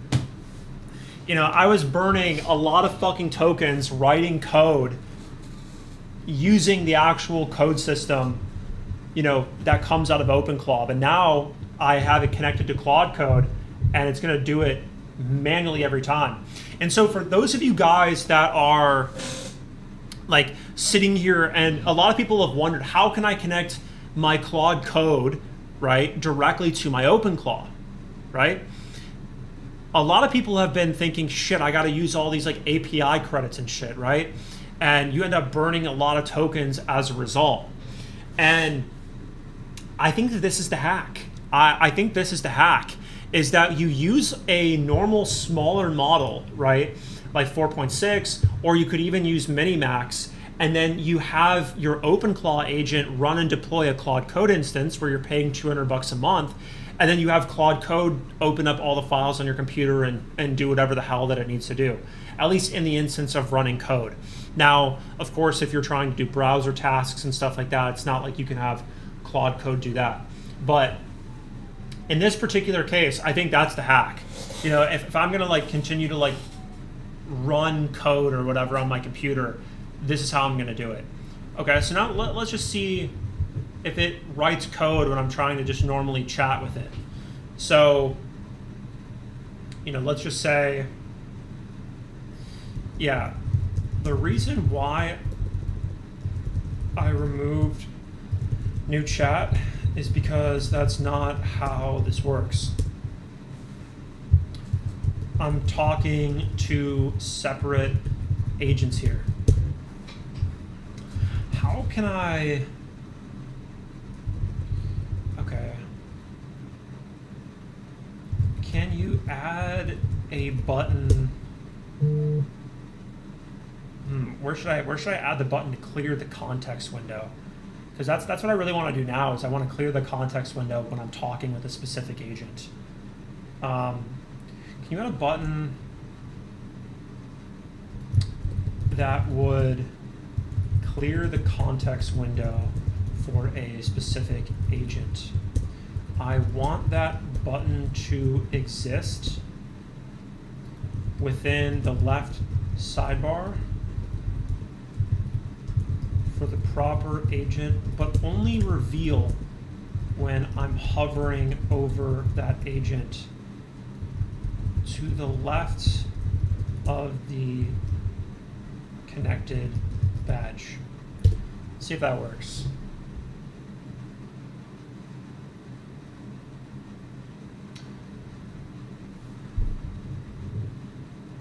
Wait, running find project dashboards. Okay, it ran Claude. It definitely ran fucking Claude. So it checked.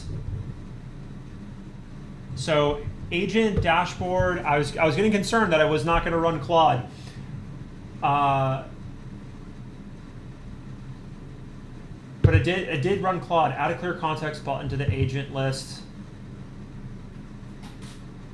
Something's off, but producing 0 output. It could be the PTY issue with the background flag. Let me rerun in the background and see what's happening. Let's just see if that's doing its job.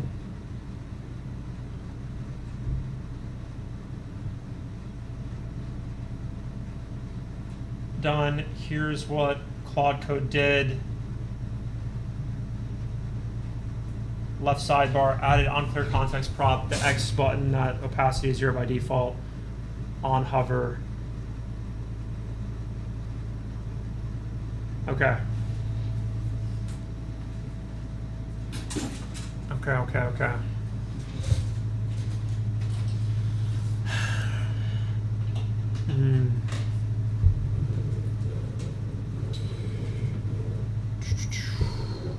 One second, guys. Let's see here.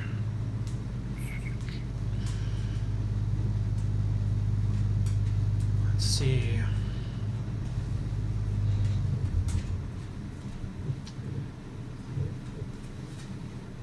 I guess there's the X button.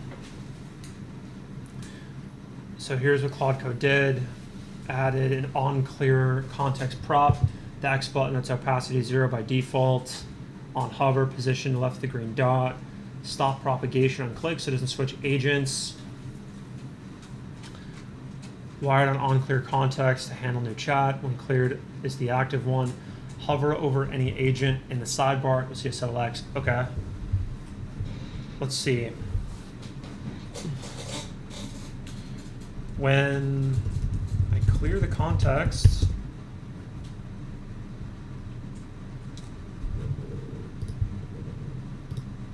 let's see. We should also store some of that information in memory. I guess the question is, how do we store that in memory?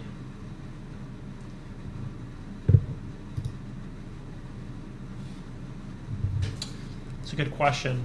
I mean, I guess each agent would be a new task.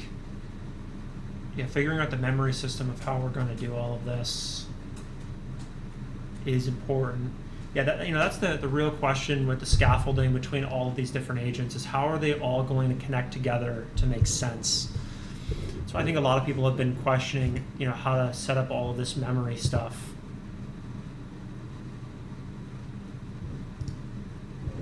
That's definitely the $1 million question here. How to do this, how to do this. I think for the sake of this, what I can do is move this off screen for a sec, and we'll just clear the context, and we'll see if it knows anything. Forge is online. Why the fuck do you keep calling it Forge? Why? Where are we calling this AI Forge? It's in identity.md. It has its own opinion. Suits a coding agent better than CodeOwl, in my opinion.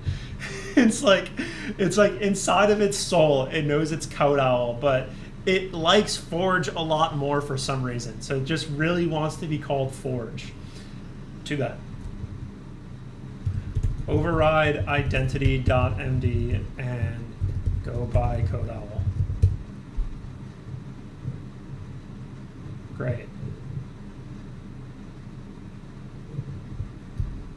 Update identity.md too.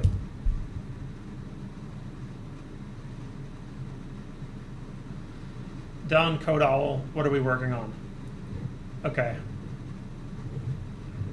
I guess the $1 million question from here is, does it remember? So it updated the identity.md, and let's just say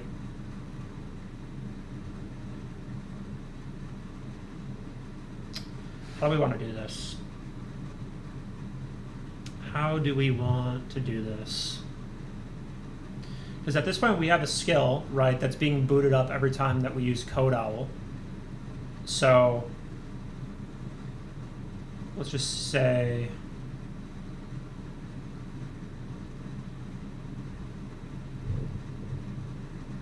I have an idea.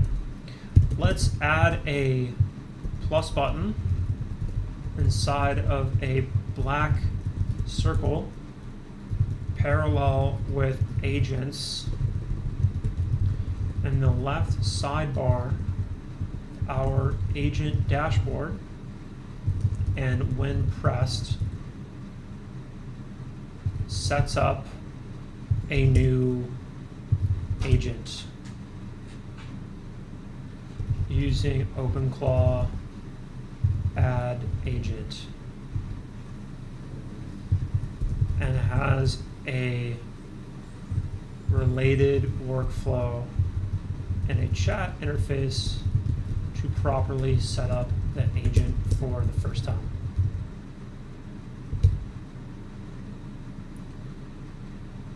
I'm curious if it's going to properly run Claude.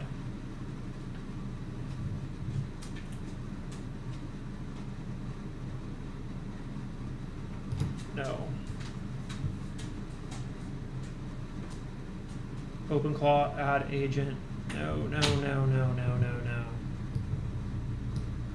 It forgot the skill. It forgot the skill.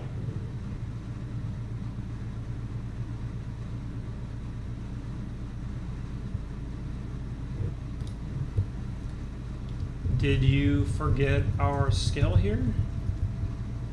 Wait, I mean, actually, let's try that again. We'll let it run more fully. I think I actually may have stopped it too prematurely. Run again. I stopped it too prematurely.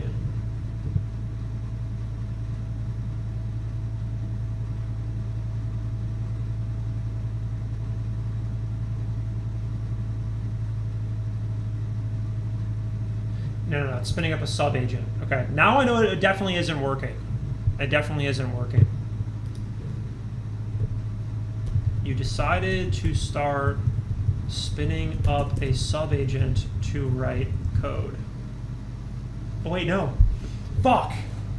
I did it again. I did stop it too early. Fuck. I'm like worried that it's gonna start blowing out fucking tokens, but you can see right here, it started reading the Openclaw workspace coding skills, programming skill. Continue. Sorry. No worries. Launching Claude Code on it now. The skill fucking works. Right when I thought it wasn't working, the skill works. The skill fucking works. It was doing its job. It was doing its job. That is fantastic news. That is fucking fantastic news. Oh shit, I accidentally refreshed on the wrong keyboard.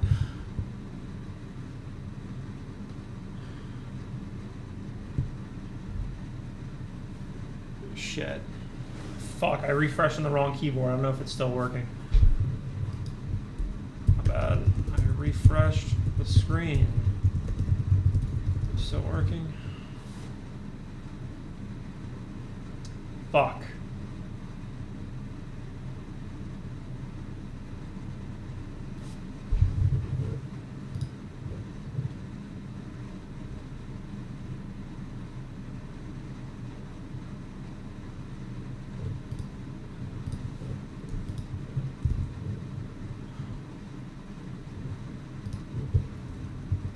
Whoops, I refreshed my page.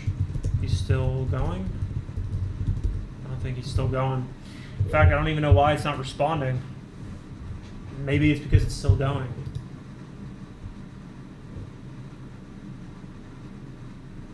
Fuck, man.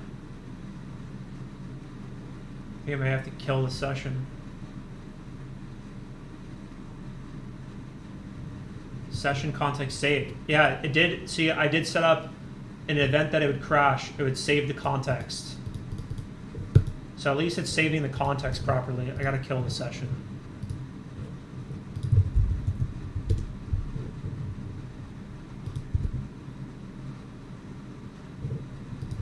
You there?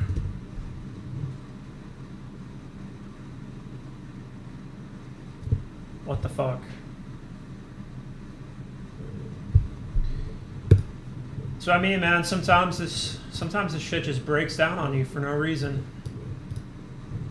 Don't know why it's not responding. Oh, there. Okay. Got killed, probably needs a PTY. That's, I guess it is doing shit.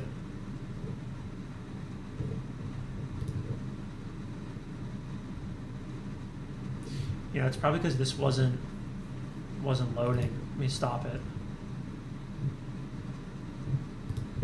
Yeah.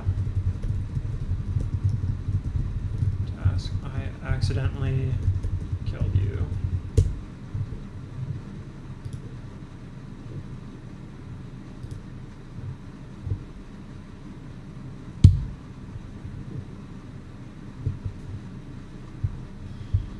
Yep, this is the trouble if you accidentally fuck up your session. Just give me a sec, guys. See if I can get this thing back up and running again.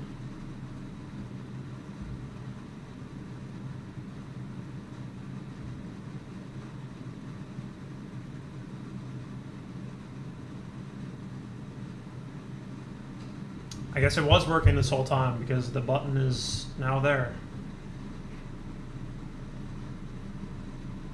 Zero type errors, clean as fuck. Here's what was built. Plus button, black circle in line with agents label in the left sidebar. Yep, it is just taking up all this backlog of messages that I've sent in. Zero type errors, clean as fuck. Plus button inside agents label in the left sidebar. Add agent model, chat style wizard that walks through the same model, workspace confirm. API agents add, opens non-interactively with JSON. Refresh your dev server and give the plus button a click. Done. Actually, what I've written is summary. Chat style wizard that guides to the name model workspace confirm. Okay. Actually finish it manually while you were refreshing.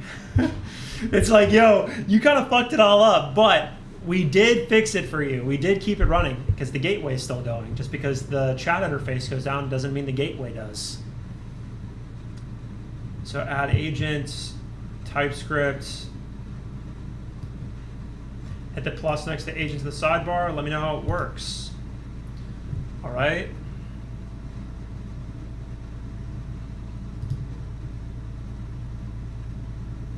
Interesting. New agent. Hey, let's set up a new agent. First, what would you like to name it? Researcher, writer? Hey, let's set up a new agent. What would you like to name it? Researcher, writer? For some reason in the new agent pop-up, it sends redundant messages.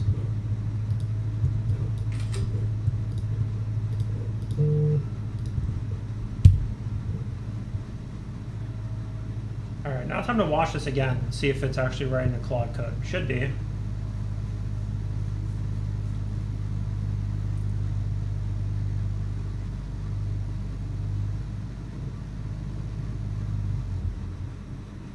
Editing, Hoot projects, agent dashboard, add agent. Okay, so that's the first time it actually did write code that fucked it up. Okay. That's not good. You made a mistake here. You edited the file directly yourself rather than passing a prompt to the Claude Code CLI via our programming skill. Ensure that the programming skill is used every time I'm telling you edit code. I'll use a programming skill. No.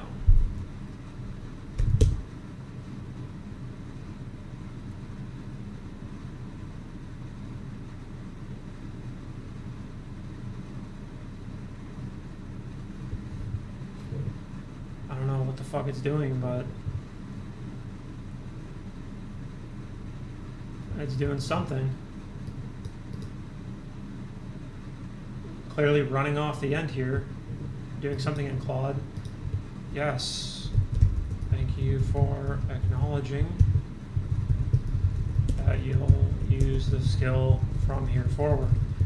But the issue is that we don't have a system to check if you're still using the skill in the same session. Need to edit your workspace files or create some way to ensure that you're checking whether or not you're using the skill when writing code. In our first few prompts, we check the skill file for starting.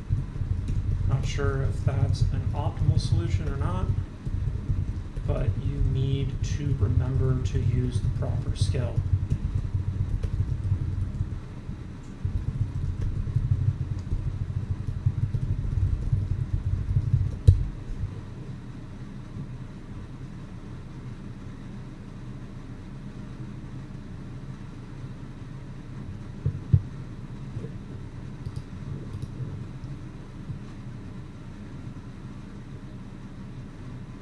Is most reliable patterns hard coding the rule in agents.md?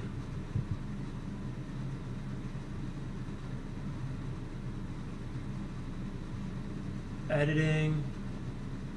Done 2-layer enforcement now. Hard rule at the top. Check every session before any task. Memory lessons. The specific trap documented so it gets recalled via the memory search. The agents.md is rule the strongest lever since that file gets read at the start of every session. It won't happen again. Okay? Let's see if that did that, because at this point it's important that it remembers. So we're going to clear the context and we're going to try again. What are we building today?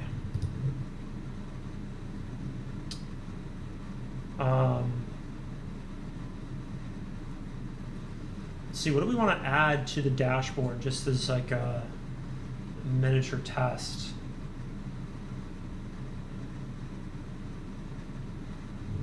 See, does the model still switch properly? Okay, well that's an issue. Do we... What the fuck?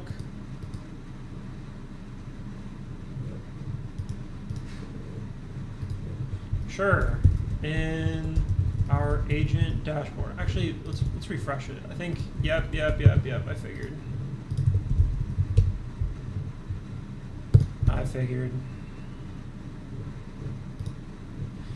I knew it fucking broke.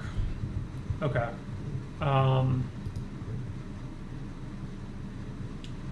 new session was started via new or reset. Greet the user with your configured persona. Sure. What are we building today?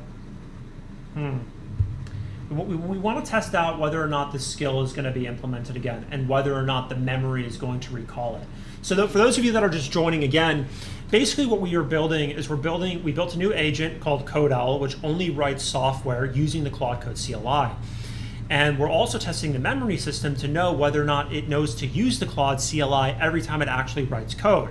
So let's, for the sake of whatever, let's see, change the agent dashboard primary, actually,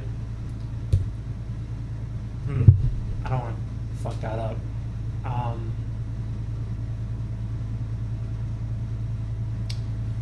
Let's just say in the right sidebar of agent dashboard, add a plus button that does nothing. Okay. Which agent dashboard? Which project is agent dashboard? It's agent dashboard.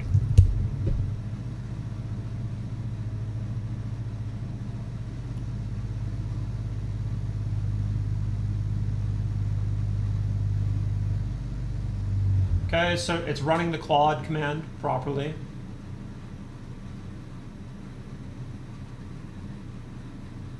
It's nice that it at least says exactly what to do. Done. Let me verify what this looks like. Clean. Subtle that darkens over hover. Yeah, it looks good.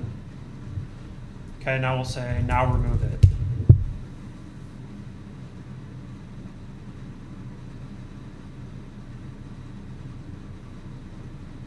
Cool, it's running Claude this time. So I guess updating the agents.md file is a way for it to ensure that it's properly booted back up.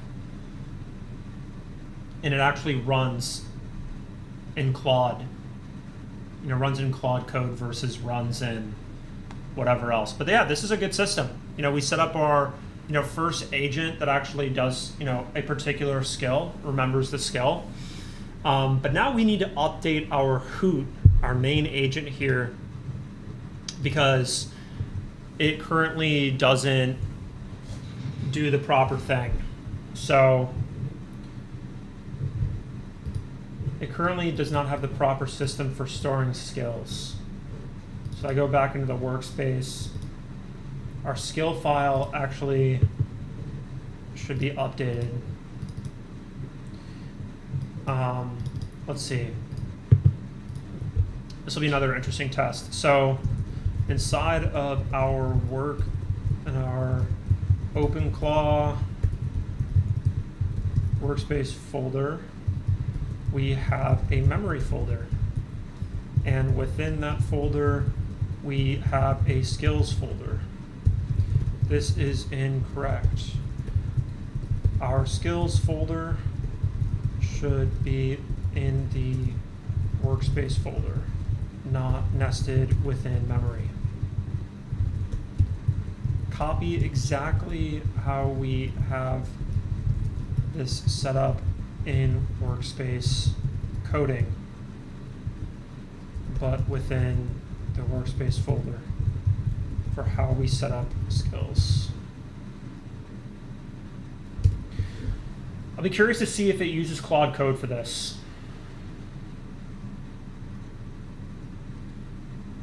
I don't think it should. I don't think it should.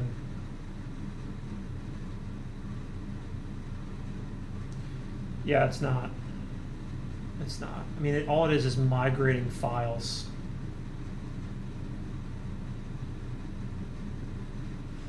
Clean the structure now matches workspace coding, workspace skills, readme, programming, skill.md. Yep. All right, that looks good. Let's see. Yeah, there it is. Skills, programming, skill.md. Even though we don't need the programming skill inside of there anymore.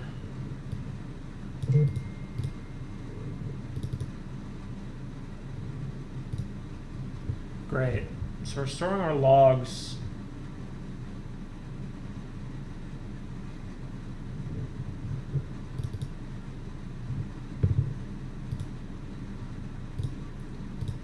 Let's see. I don't know if we're storing the logs properly.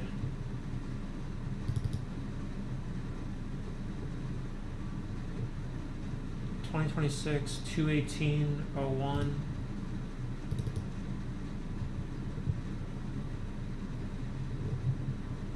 Source web chat.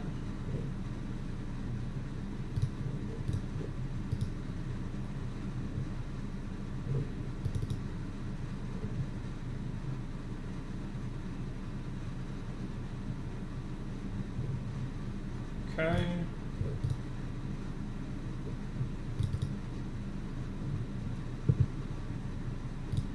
Okay, let's see. Let's see, explain to me, create a new chat here. Explain to me how our memory system remembers for all the files relate. We pull up the actual state. Here's how the whole thing actually works. Cold start problem. Every session I wake up with 0 memory. No continuity. These files, how I survived that. File hierarchy, who I am, personality tone, user, who you are, agents.md, my operating manual, how to behave, when to write things down, group chat rules, heartbeat logic, all of it. identity, environment-specific nodes, camera, name, SSH, checklist for what to do on periodic pings, my long-term curated memory, distilled insights, not raw logs, memory folder, the raw logs, year, month, day, daily session notes, raw, what happened, what I learned, active task, crash recovery, what's in flight right now, project state of all projects. Well, we have a daily logs folder. Why the hell are the daily session notes not ending up in there? Okay.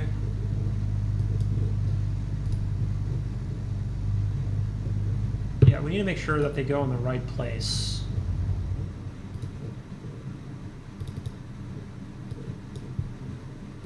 Workspace. Memory. We have a daily logs folder. Okay, well, we have a daily logs folder. We should move the daily session notes into there. And whatever is triggering saving the daily session notes directly to memory rather than within daily logs needs to be updated.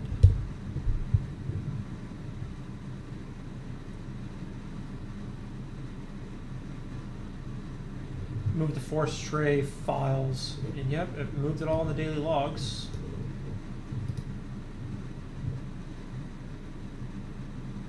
All 4 logs are now in daily logs. Agent MD has been updated in every place it referenced the old path.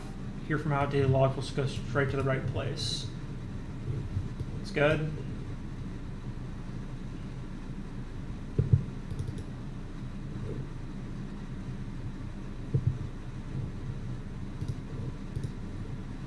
Okay.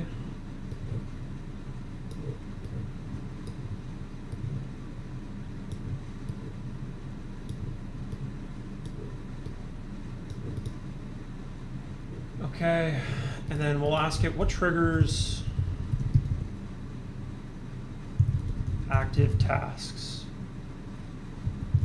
And how are we writing to active tasks? Same with lessons. What triggers the saving of lessons?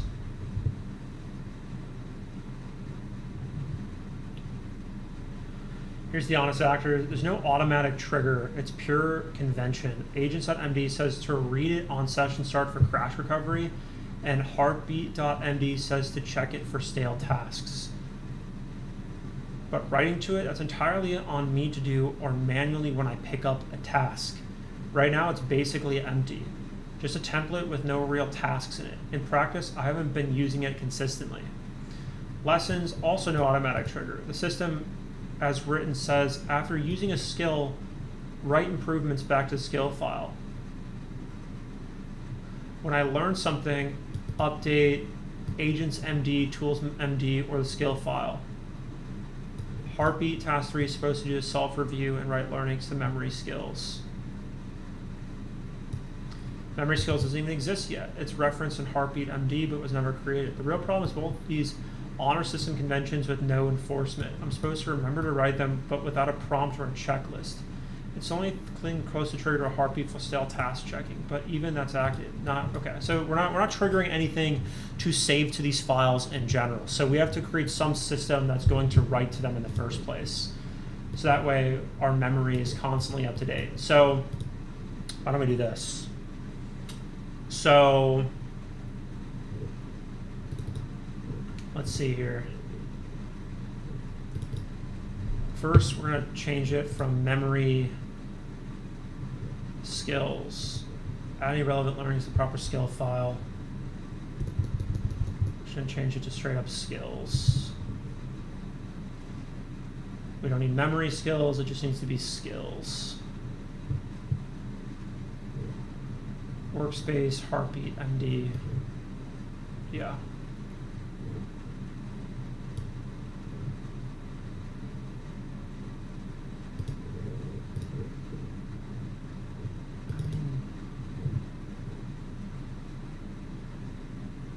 Check if any tasks haven't been updated in 2 hours. If stale, mark with stale.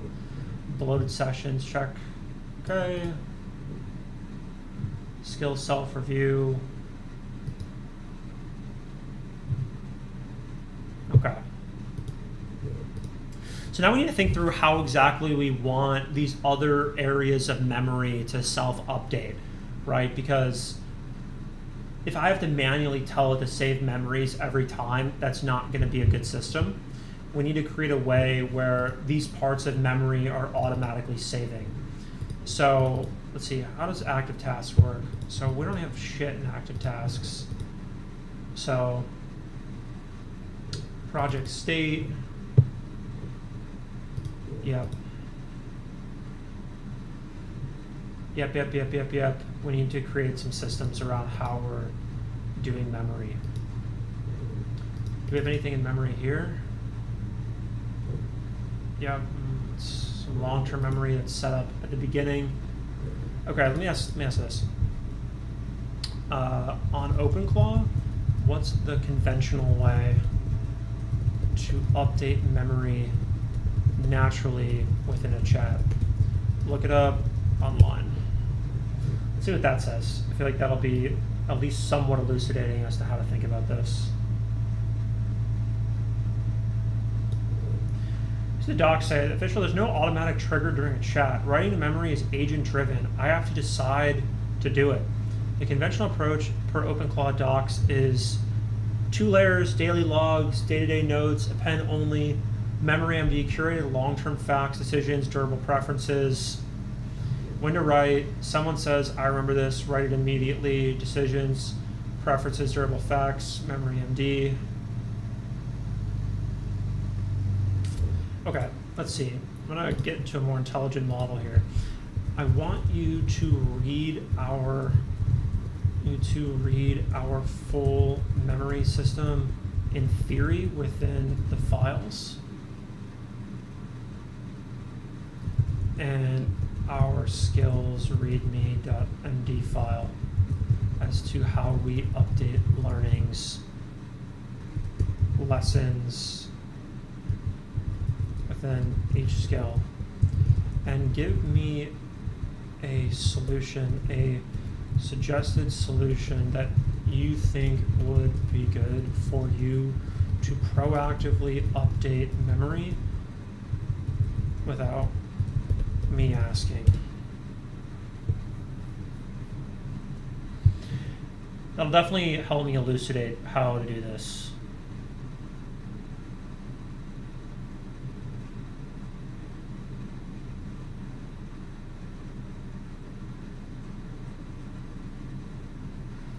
Okay, now the full picture. Here's everything laid out. The current memory system in theory. Okay, cool.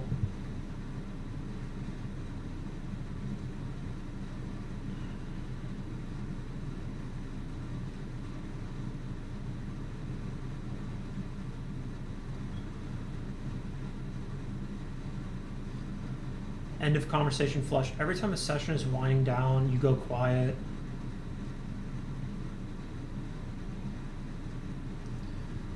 End of conversation flush. Every time a session is winding down, you go quiet, or I detect the conversation is wrapping, I proactively append to memory daily logs with what happened, update daily active tasks if work is in progress, update memory's project state if a project state has changed. Mid-conversation checkpoints during long working sessions after completing a meaningful chunk of work, append a quick note to the daily log. This way, if a memory session crashes context isn't lost, compact flush already exists. Okay, heartbeat, memory maintenance. Review daily logs to sell into memory.md. Check active tasks for stale items. This already exists at heartbeat MD, but also writes a daily log if anything notable happened. Consolidate skills to one location. Pick one location, skills at the workspace root.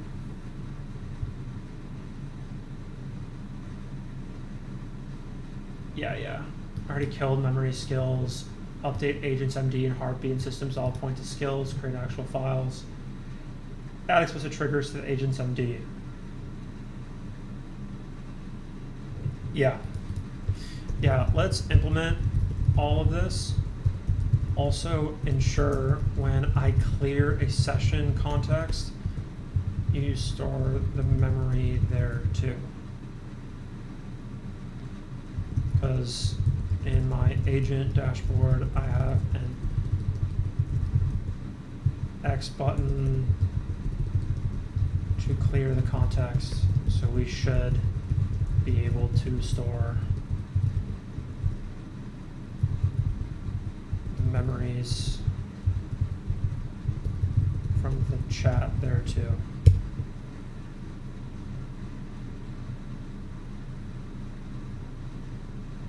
Perfect.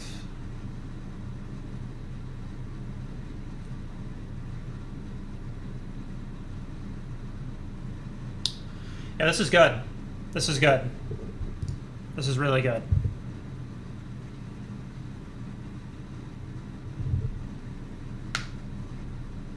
Okay, here's the deal with the X button, session clear. There's no, all right, whatever.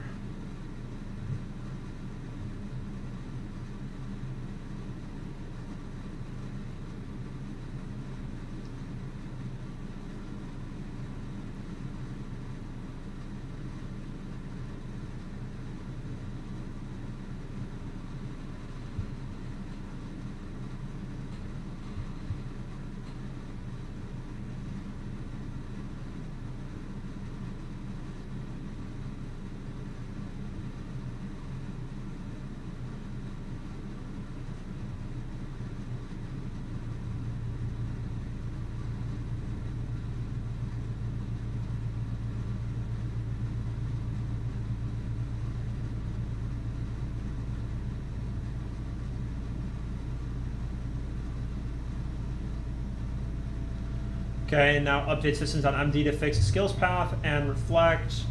Now update the flow diagram in systems.md. Perfect.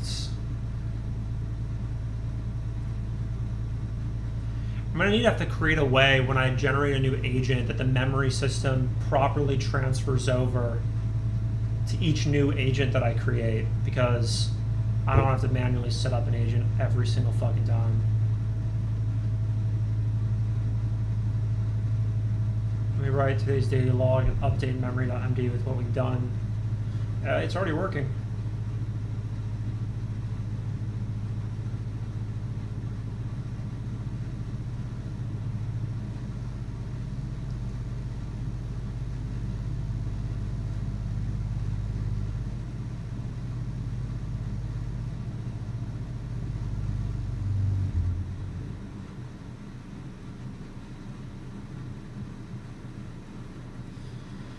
Okay, agents.md, the full memory write trigger section with the write as you go rule, session clear warning, explicit triggers for each file, consolidated skill reference, memory skills to skills, heartbeat MD, added memory maintenance task, distill daily to memory.md, daily log. Well, we don't need to add all of the, I mean, actually, it's probably fine. Daily log, checkpoint task, fix path, fix skills path to /skills, memory /systems.md, fix all memory skills to skills, memory daily logs, created today's log with everything we did in the session.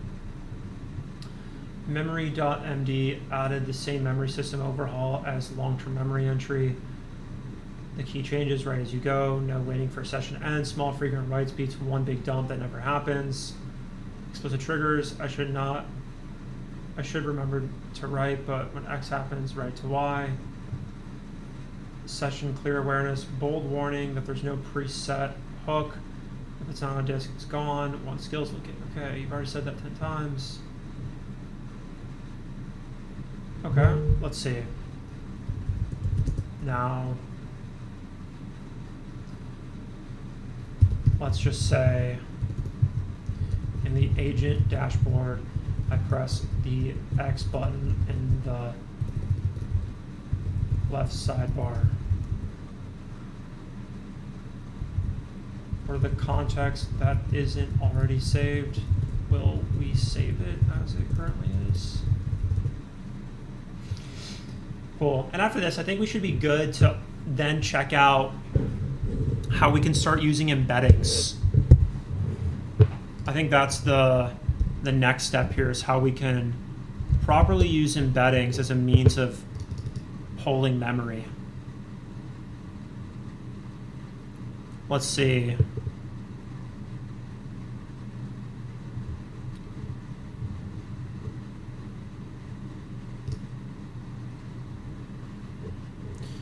Let me check my bookmarks to see if I have any memory systems here. Okay.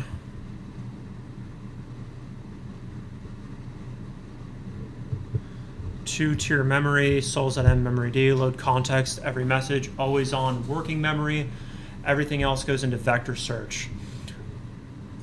Two-tier memory, soul MD and memory.md, load context to every message, always on working memory. Everything else goes into vector search. Openclaw chunks your memory files, embeds them, and an agent pulls relevant fragments on demand via memory search.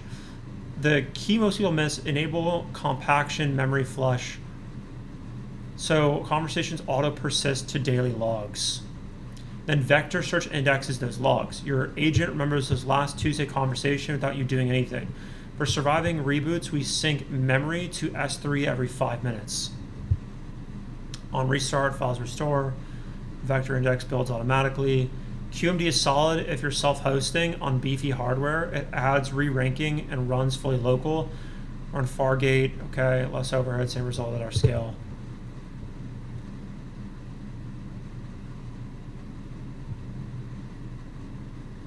Okay.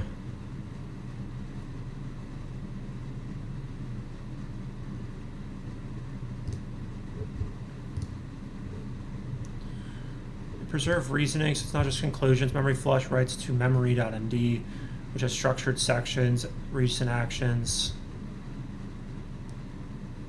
Does SQLite embeddings automatically do every memory flush? Okay. Wait, what the fuck? Anything that's already not written to disk is just gone. Here's why. The X button triggers a new reset on the gateway. Openclaw has no preset hook. It's not like compaction where there's memory flush that fires beforehand. The old session context is immediately discarded. As right as you go rules we just added. Options to fix is dashboard side fix. Before the button calls the reset endpoint and fire a message like session ending, flush memories now into the session, wait for my response. Openclaw would need a session reset memory flush config similar to compact. Flush is silent. Line the conversation. Okay, I'm gonna copy this guy's tweet actually and drop it into Openclaw here because I want to make sure that we also include vector embeddings as much as possible.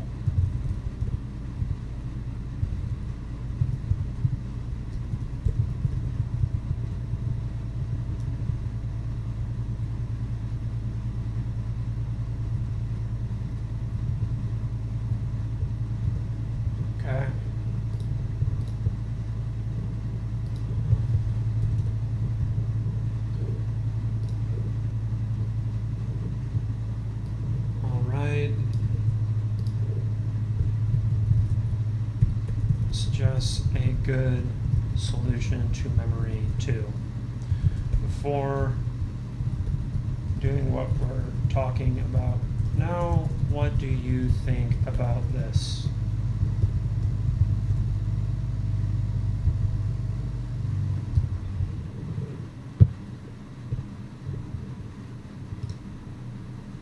Yeah, this is a good question. Like, if you guys are just joining the chat now, we're figuring out memory. How exactly do we want memory to work within our Openclaw agent? There's a good tweet about this right here.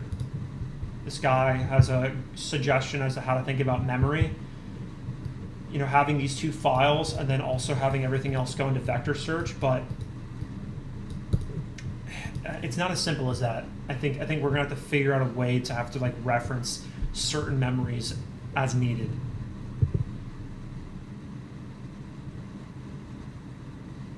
Yeah, we're not doing fucking shit with S3, that's for sure. Here's my honest take on this tweet when we're building. This tweet is good advice, but it's describing the basics of what Openclaw already provides out of the box. It's not really a fix, it's just understanding how the system works and actually using it. SolMD, MemoryMD, the context of every message, we already do this. Yeah, vector search on memory files, already enabled by default in Openclaw. Is it? Compaction, memory flush, already enabled by default. S3 sync, irrelevant. You're on a local Mac Mini. The thing that they're right about that most people miss, memory flush is the closest thing to automatic memory persistence. But looking at your config, you don't have any explicit memory flush config. You're on defaults. The default prompt is generic. We should customize it to actually write useful daily log entries instead of doing a lazy no reply. But here's where the tweet does not solve, and this is what we were just talking about. None of this helps with the X button. The memory flush only fires pre-compaction. If you clear session manually, the flush never happens. The tweet person doesn't clearly understand sessions manually, or they don't accept the loss. My recommendation, do both. Customize to do the memory flush prompt, so pre-compaction writes automatically good. Keep the write as you go convention we just built. It's our safety. Yeah. Do you want me to patch the config with a better memory flush prompt? Yeah. Make it where we don't lose the memories compacted after clearing a chat. Also, are you sure that all related memories are vector embedded already and are accessible in newly created chats? It's a $1 million question, whether or not it can actually reference the memories that it's creating. Let me check what's actually happening. Here are a few interesting things. Vector search is working using the OpenAI text embedding 3 stored in memory. Okay, good news. The new file we just created is already indexed and searchable. The Openclaw file watcher picked it up automatically, so yes.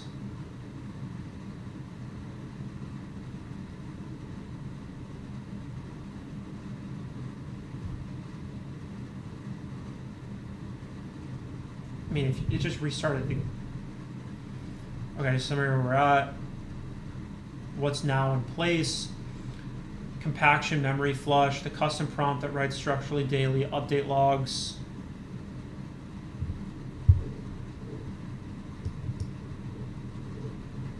Okay.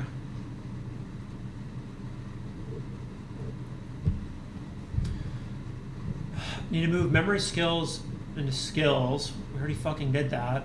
Convert the flat MD files into proper skill.md. Wait, where the fuck?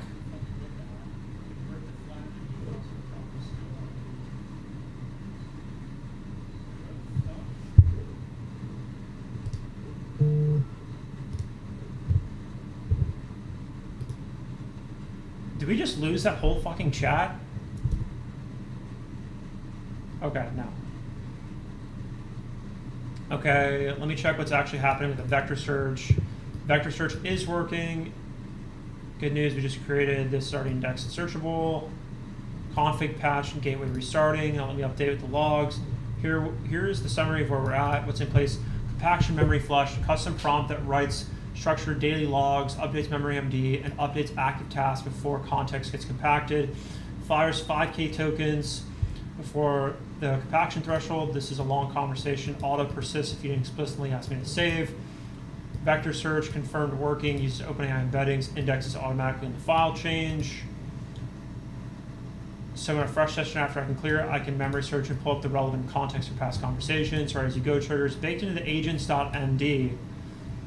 This is a real safety net for the X button, since there's no pre-reset hook. What the X button scenario looks like now: short sessions, few exchanges, most context captured by proactive writes during the conversation. Long sessions, approaching compaction, memory flush fires automatically and writes everything to disk before compaction. New session after clear SolMD, memory loaded automatically, vector search. The one remaining gap: if you have a medium length session where I haven't written anything yet and you hit X, that's still lost. The fix is me being disciplined about the write as you go triggers, which is a convention, not a technical guarantee. The only way to make it bulletproof would be the dashboard sending a flush message. Yeah, let's fucking do that. Yeah, let's have the dashboard send a flush message. Write me the prompt to do that so I can feed it to the coding agent.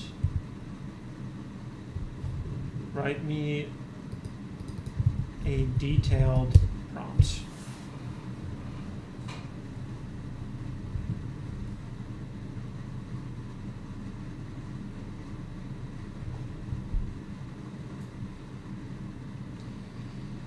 Because yeah, we already wrote the coding agent, so we don't want to update the code directly here in the file. We want to fucking do it in CodeOwl, which is our agent that's using the Claude Code CLI.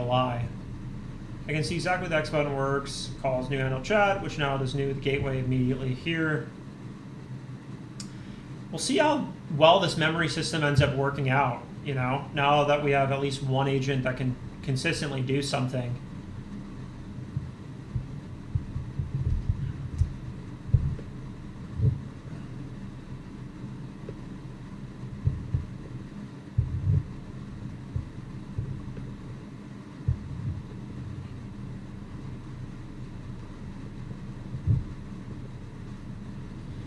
Done. The prompt is here at memory prompts dashboard flush before reset. Here's what it covers.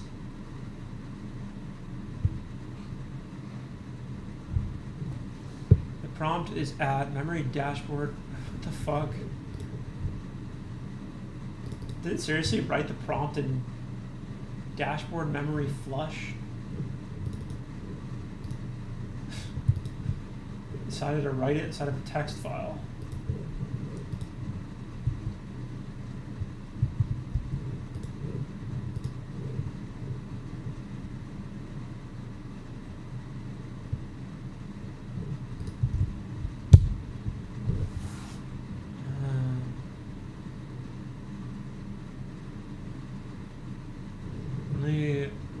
Look at the relevant code before firing off Claude. Got everything I need.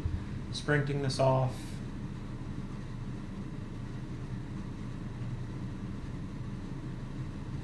Let's see if it calls Claude Code. I mean, it should. And honestly, if it does every time now, that's an amazing first skill to have set up. It's going to save so much money not having to deal with this other stupid shit.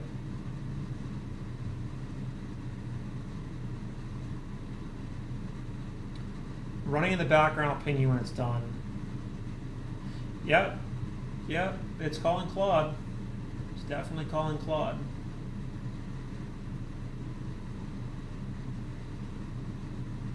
Well, it just reset.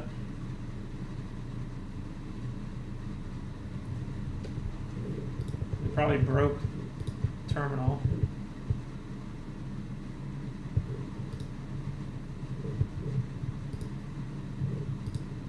Nope, still running.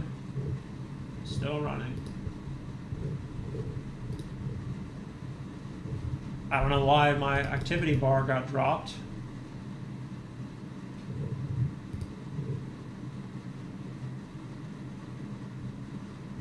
But given that the gateway is still going, it is definitely using the Claude Code CLI.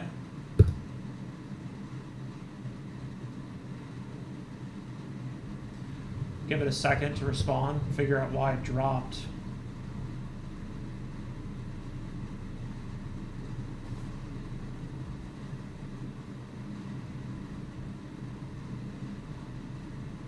What about you guys in the chat? I don't know if you guys are here watching right now, but if you're on Twitter and you're watching this, please drop a message, guys. Would love to see what you guys are doing and whether or not you guys have set up Claude Code. I want to hear from some of you.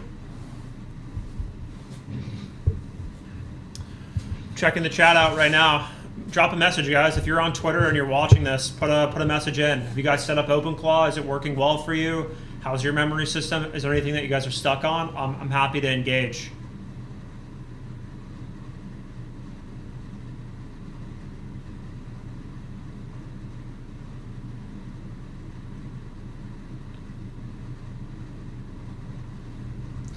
All right, well, it looks like it's done. Did you update the code?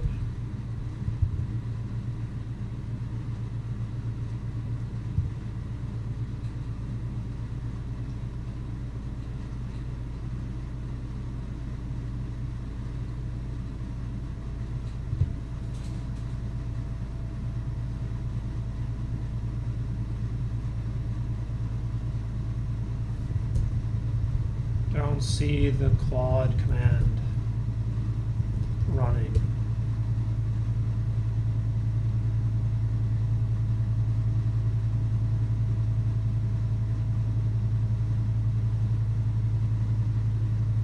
$750, it's a PTY session.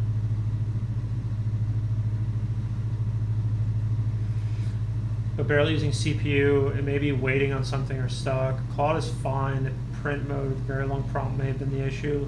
Let me write the prompt to a file and pipe it in.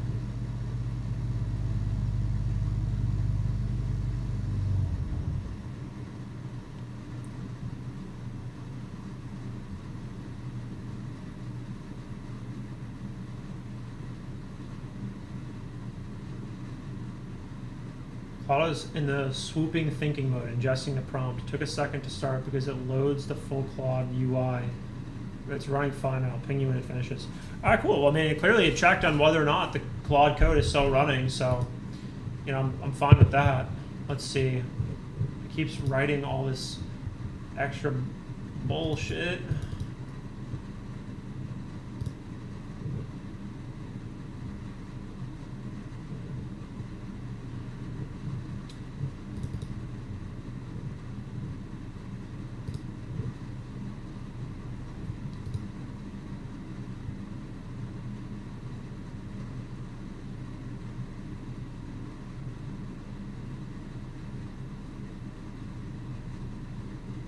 Wait, this is the wrong file. Or this one. Yeah, this is the temp flush prompt.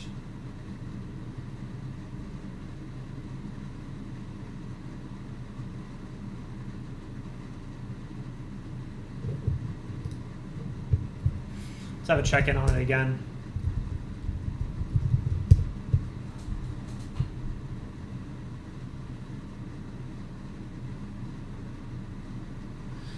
It's already done and clean, already implemented, flushing state, two-step, flush guards, code is good.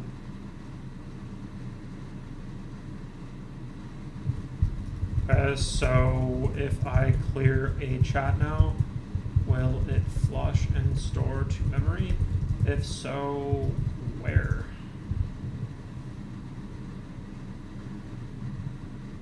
Flush message sent to the agent, hidden from the UI is being cleared, write any important context. Agent writes to memory daily logs.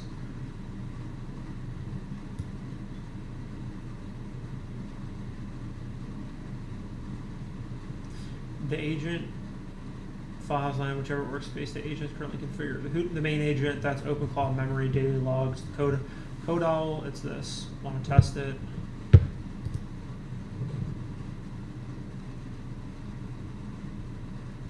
All right, so we're gonna try to clear the chat here. Actually, we got to figure out whether or not it's applying to both. We have to figure out whether or not this is applying to both. Let's see.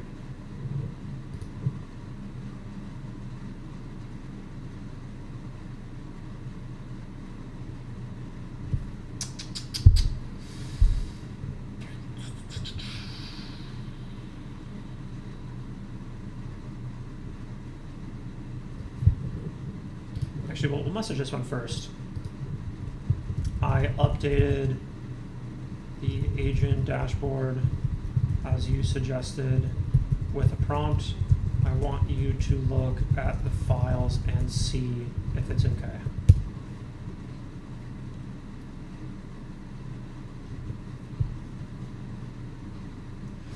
Should probably change back to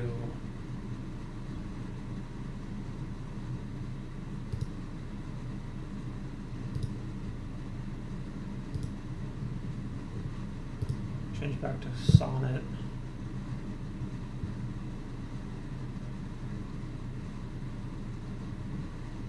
That's the only thing I need to fix. Everything else looks clean and follows the prompt accurately.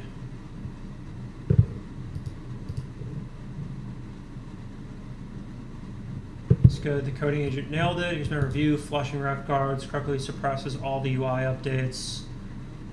Okay, one minor issue, the X button on click handler doesn't check flushing before calling on clear context. The X button on click handler doesn't check flushing before calling unclear context. Copy and paste that. Drop that here.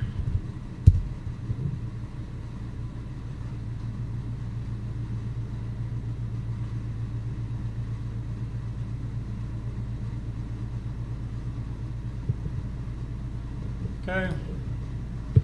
That should fix it. Okay, now is our full memory system going to work for all agents or just who? What about workspace coding for our CodeOwl agent?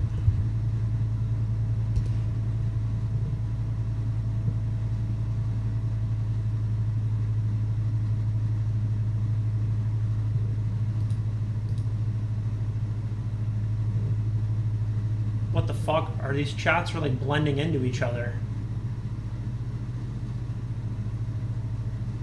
It's not good.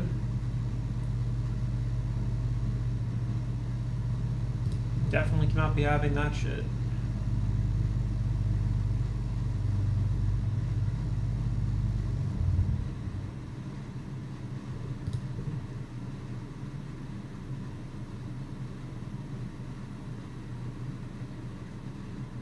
Three layers of protection now on that button. Okay, that's good.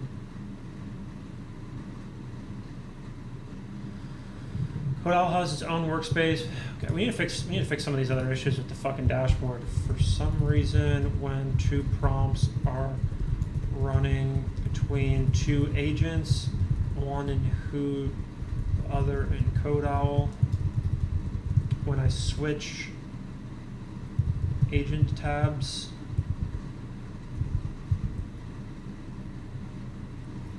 the messages can, from one chat, can bleed into the other. Not good.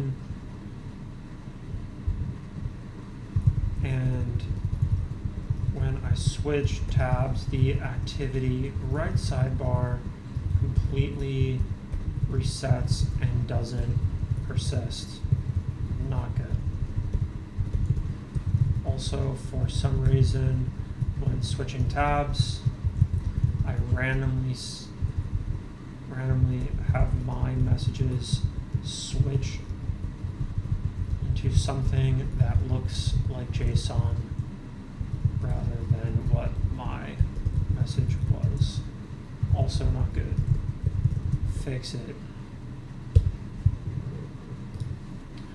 Okay. So yeah, that's I can't be happening. We can't be reading messages from one agent going into another.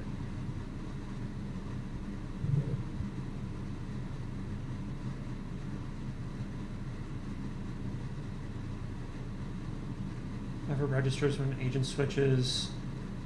Gets set on the first chat, never resets between agents, so matches session.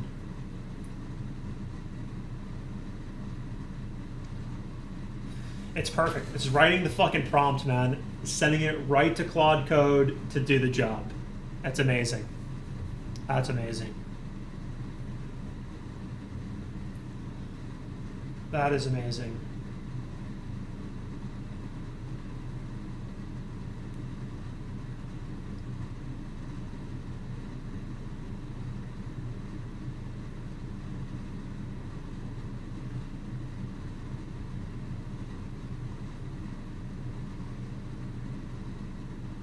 Okay, well, it's running in Claude Code again, but for some reason it terminates before I get a response back.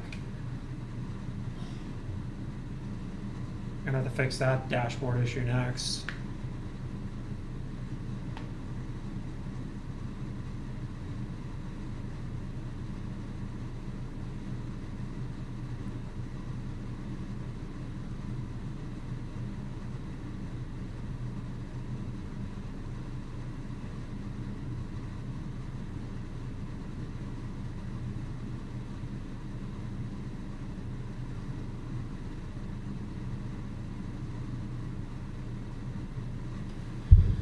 Creating these files. It's like temp agent prompt flush.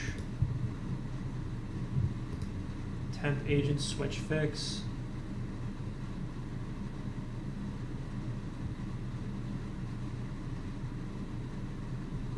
Yeah, it's like writing these like prompt files.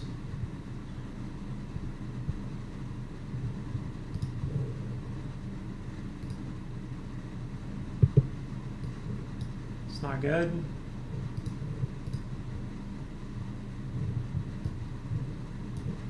Fuck. What the fuck?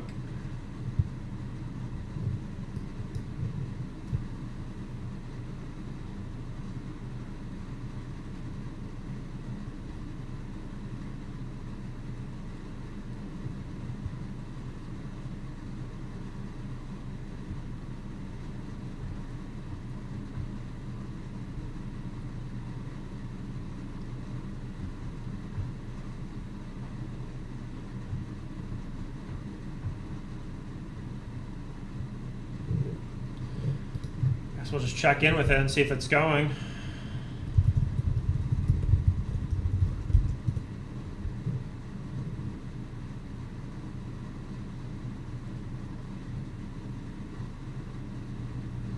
All 3 bugs fixed. TSC clean.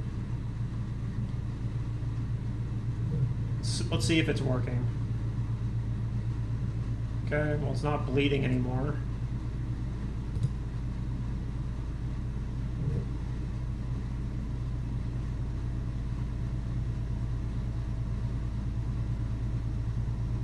The activity is bleeding.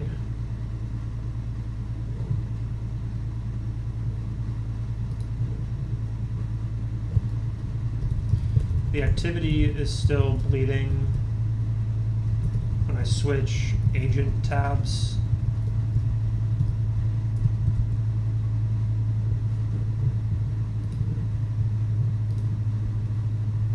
I'm getting activity updates from one agent on another agent's tab. Not good. Need clean environments here.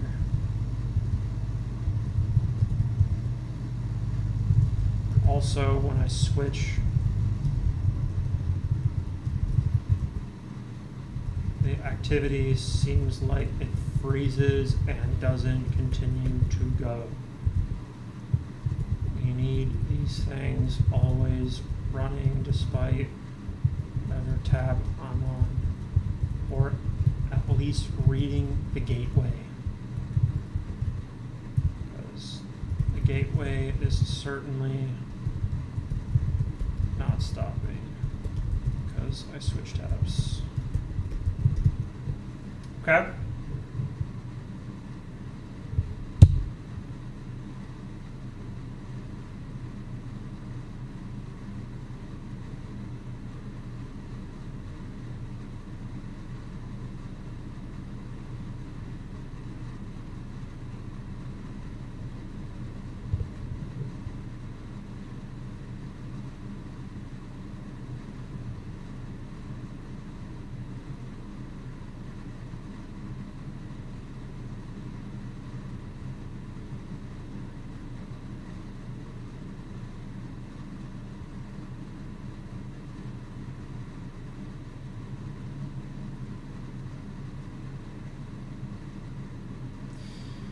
This is exactly why we have this, guys.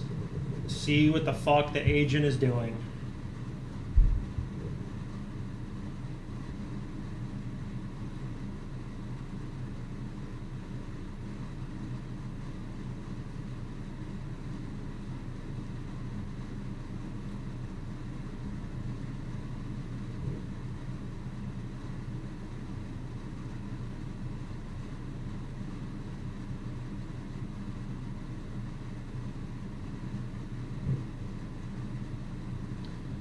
Time to run the prompt in Claude Code.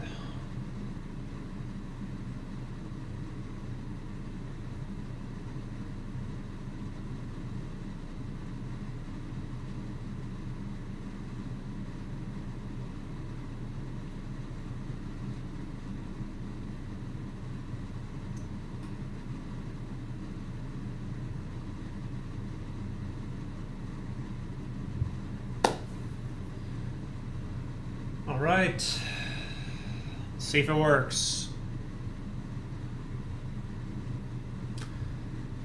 See if it works.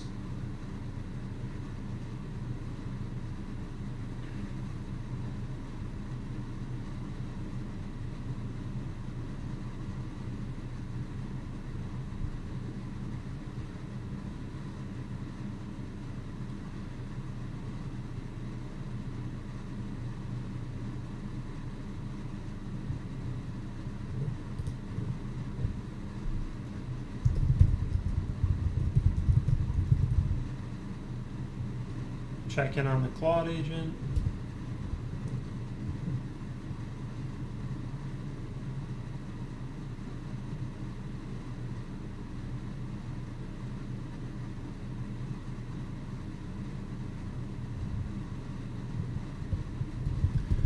Okay, for some reason, when you run the Claude agent, I get a message from you saying, I'll ping you when it's done, and you never do. I don't want that behavior.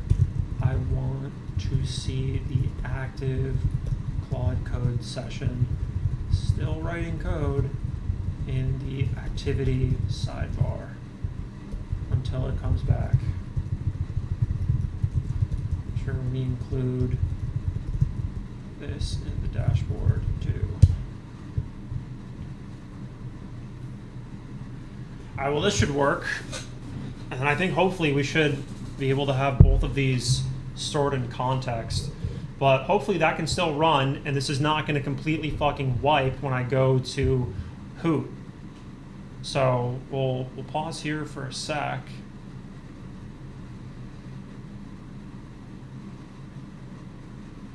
Let him think for a second. Copy this.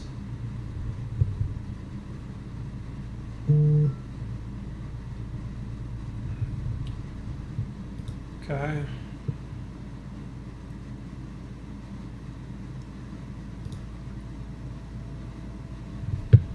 Well, we'll just test it and see if we can go there and back without it having an issue. Yeah, man, this shit's fucked up.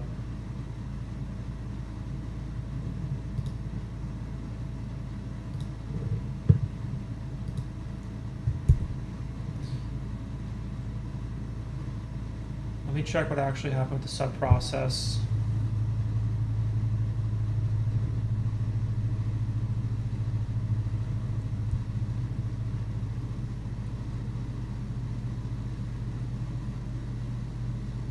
Okay, the activity fix is in and clean. Now I understand from the actual problems early. The activity sidebar only shows events for the current selected agent session.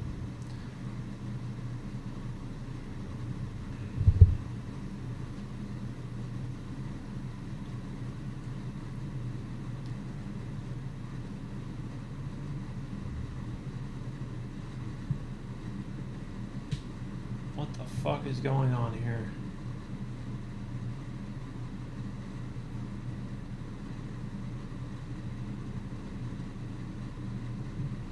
Is there any API directory with Next.js route handlers? Here's my proposed solution. Want your sign off before building. When I run Claude via exec in background, the dashboard shows nothing. The activity sidebar goes dead, and you only know something's happening because I said I'll ping you when done. Fix two pieces. New API route accepts this. Stores items in in-memory map. Front-end polls. Updated skill behavior. When I start a background Claude session, I immediately post a running item. I pull the process log every 30 seconds, post status updates when I'm done. Sure, build it.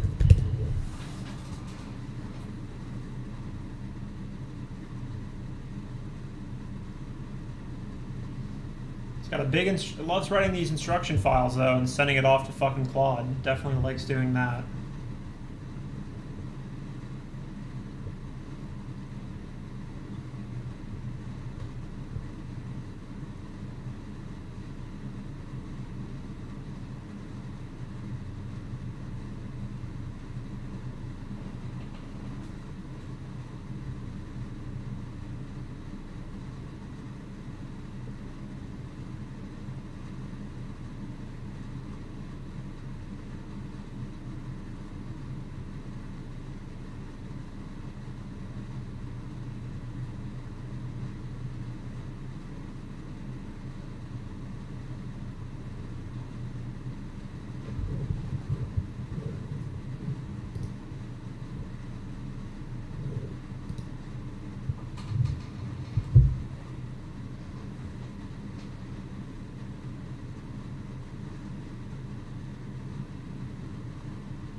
50 seconds now, put it all the P flag with HeroDoc, maybe choking on special characters in the instruction file.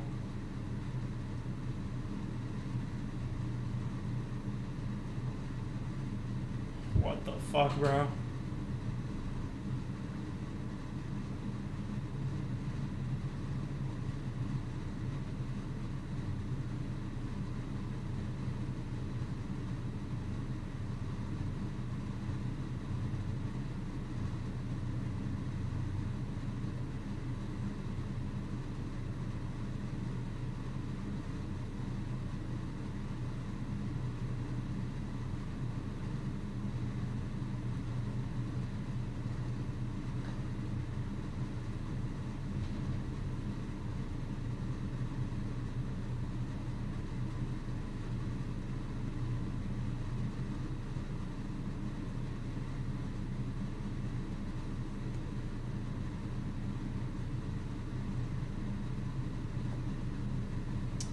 Still running, but no captured yet.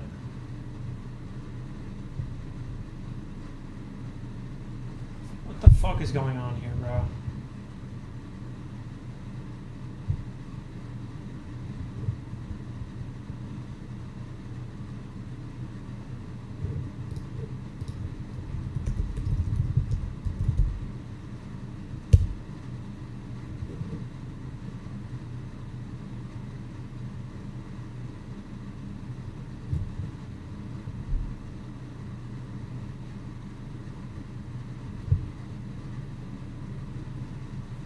What the fuck is this doing, man?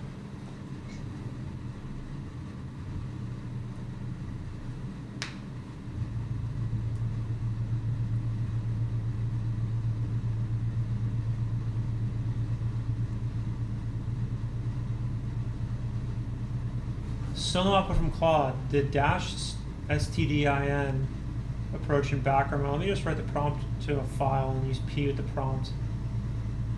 Dude, what the fuck? Stop sleeping it over and over again. Just paste it as text into the terminal. Stop pasting the whole file in there.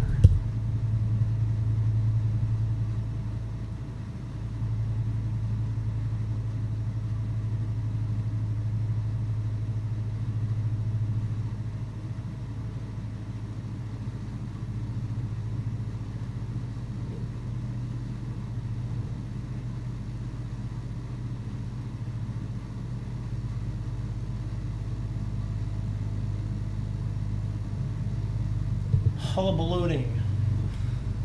After reading the files and working through, I picked up types page and deep thinking, actively planning the stages. Great. All right, we need to update the skill for writing code so it doesn't keep making these temp files. These temp files are fucking me up.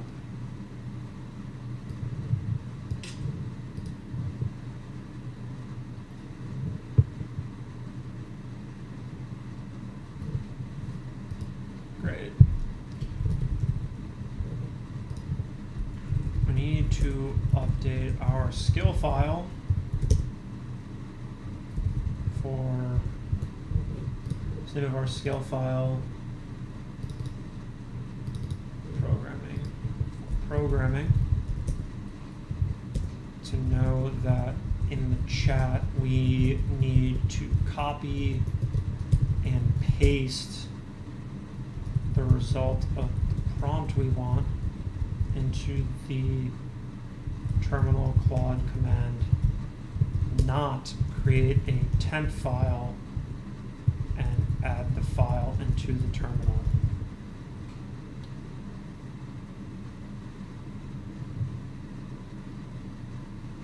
Wow, look at that. It also knew to do the proper update to the programming skill. That's perfect. That is perfect.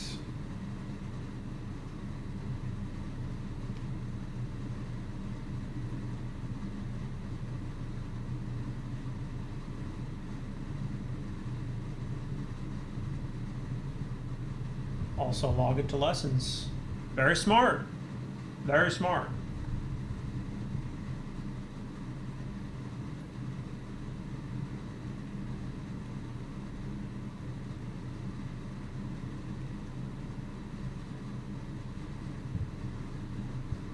Great. What just landed?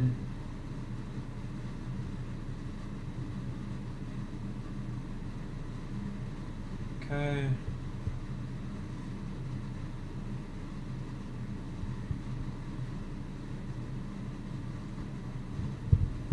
All right.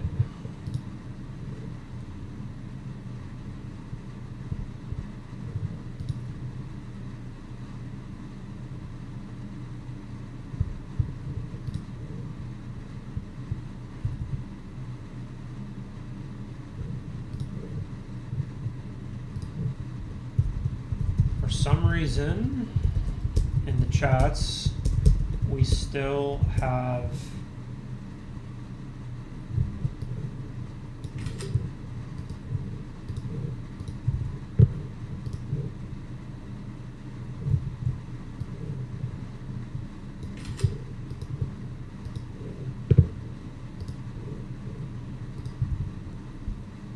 shit like these two screenshots coming up, which are things that I did not send in chat. I want heartbeat updates as to what the AI is doing on its 30-minute intervals, but I don't want to read this JSON gateway type text in my agent dashboard. Figure out why this is happening and fix it. Also, when I switch agent tabs, the chat box shouldn't have text/images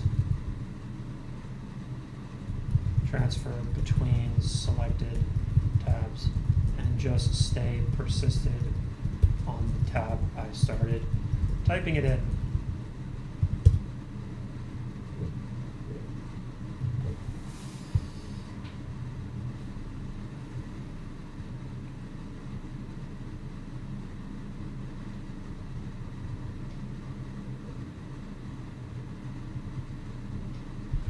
Clearly the screenshots thing isn't uploading properly.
Oh yeah.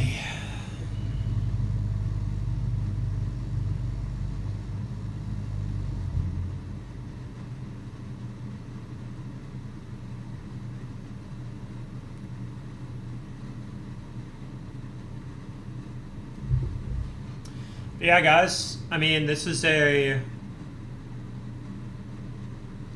pretty solid system that I'm setting up here.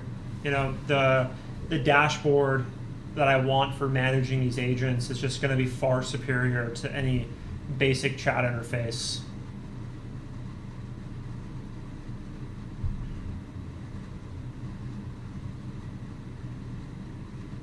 The basic chat interface just doesn't show us anything about how it's performing a task, and that's the issue.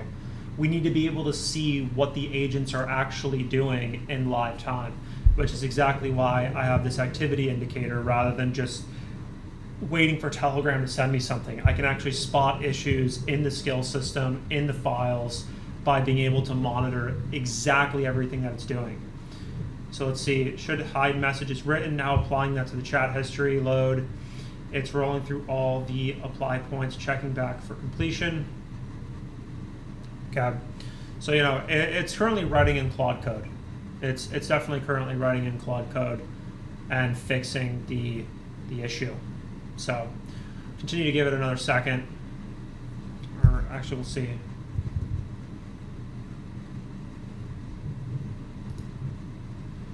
Well, it just refreshed the whole thing, so I'm assuming that it's now up.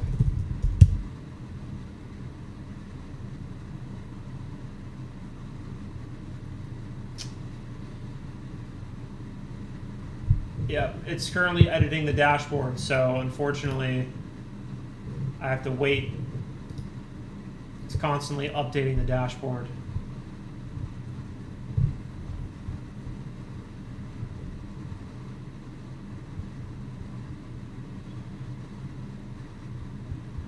Yeah, but at least I don't see all these other shitty messages, though. It's definitely working. I'm just going to have to wait for it to be done making all the changes.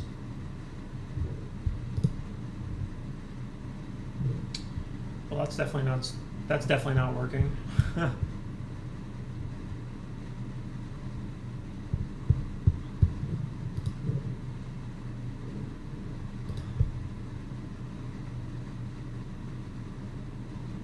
Okay.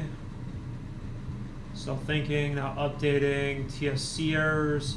Thinking through the fix. Issue is clear.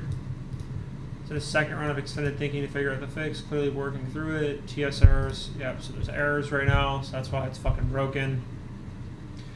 Clean build. All 3 tasks done. Should show hide message in the chat filters. Lift chat input messages to the state. Run TypeScript lint, no checks. Should hide message, filter heartbeats, JSON, / commands, functions, flush it all out. All right, well, we're going to see if that actually works. We'll reset the local host here.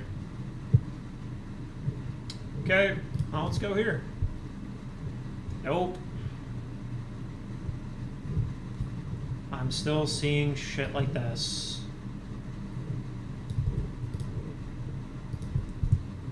I'm still seeing shit like this.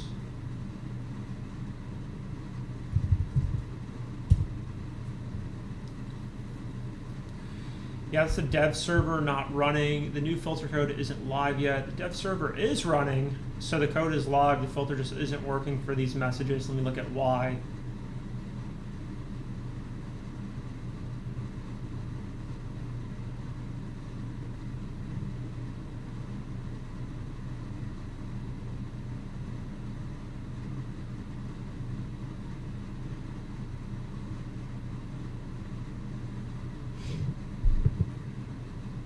I think I just wrote that code without using Claude Code. That is not good.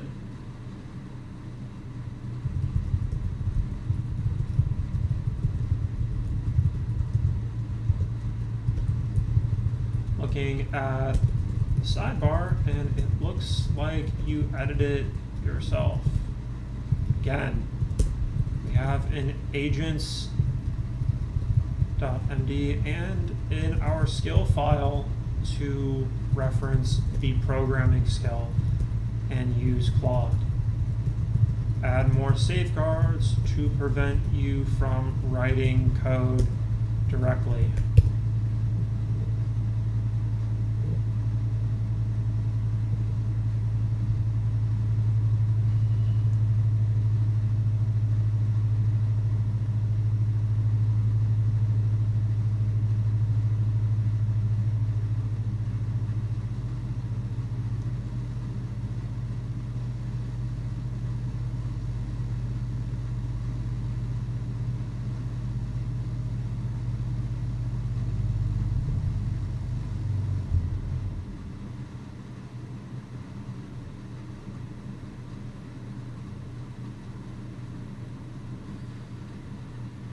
Done incorrectly via the edit.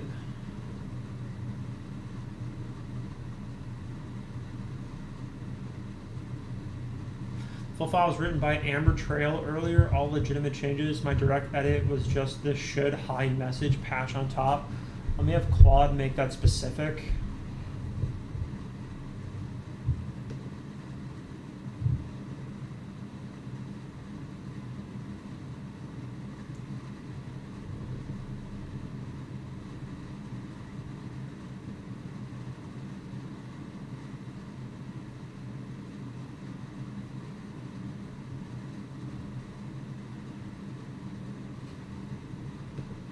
Cool.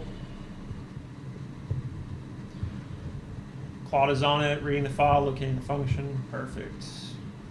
So now hopefully all these chats should stay segmented.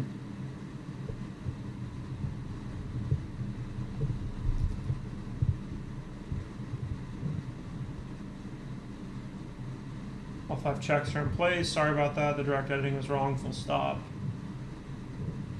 All right, let's see.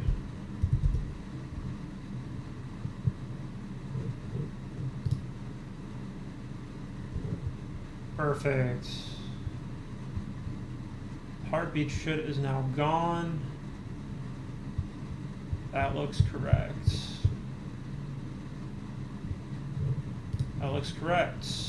Segment, we don't see that here. Cool, now we need to see if we can run 2 agents at once. Okay. Here's a full picture. CodeOwl has its own workspace within its own memory system, but it's behind ours. What has memory, tasks, lesson, what it's missing versus what we just built for Hoot. No daily logs folder. No write as you go triggers. And agents.md, same problem we just solved. No memory.md for long-term compaction, no compaction. Vector search also. Okay. Fix all of this. So CodeOwl agent works just like Hoot.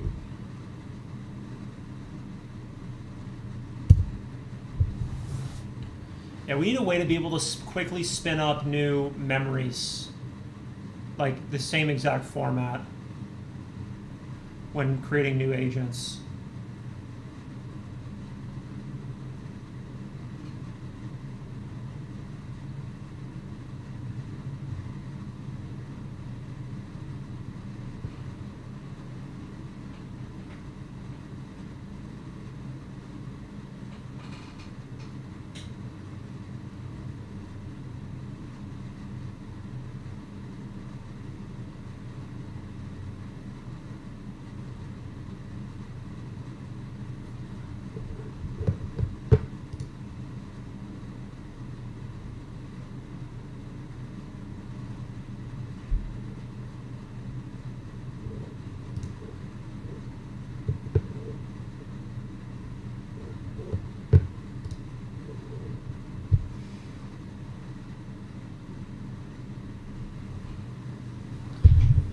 Okay, now that should work.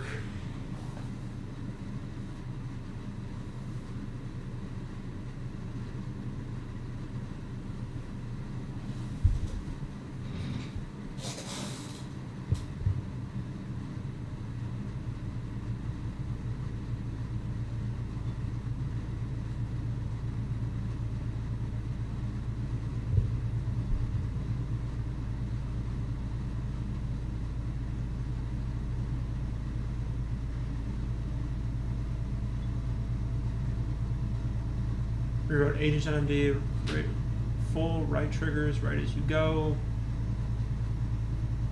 All memory, file path, data log scopes.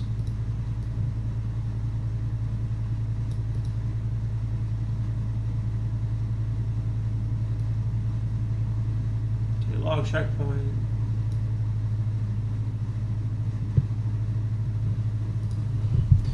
Is it properly always updating daily logs as the chat goes on? What about for lessons, heartbeat check-ins, so on and so forth? Are the memories embedded?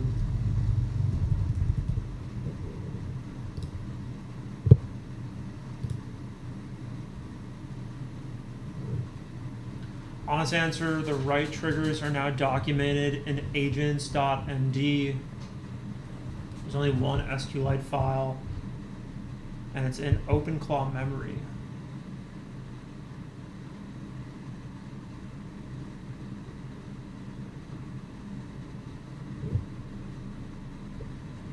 Confirm the coding agent has its own workspace, but Openclaw's memory searches per agent and uses separate SQLite index. There's only main SQLite, no coding SQLite. The config was patched. Maybe write today's daily log since this was significant discovery.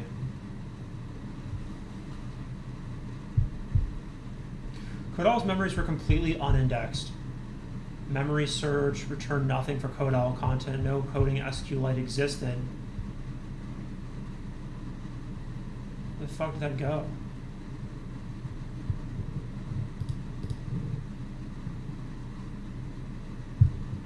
Fixed by patching the config, write triggers conventionally. Did we fix that shit?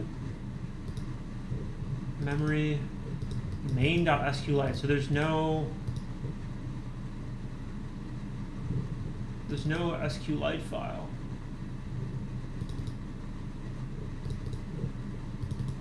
Yeah.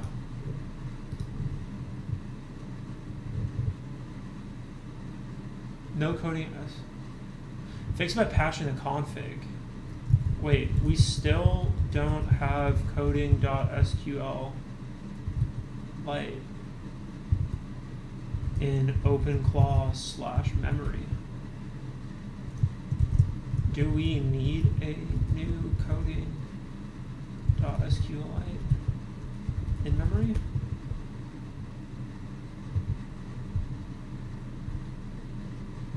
Not there yet. That's expected. Openclaw includes the SQLite file lazily on the first memory search call from the CodeOwl session. We don't create it manually. The flow is CodeOwl session starts, first memory search triggers an index to build. Openclaw creates coding SQLite indexes all workspace coding memory.md files.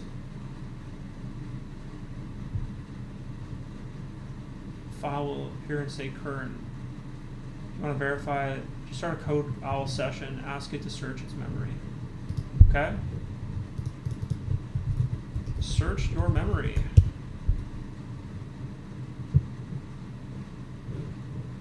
Let's see if it actually does that. Well, there it is, coding.sqlite. Would you look at that? It worked.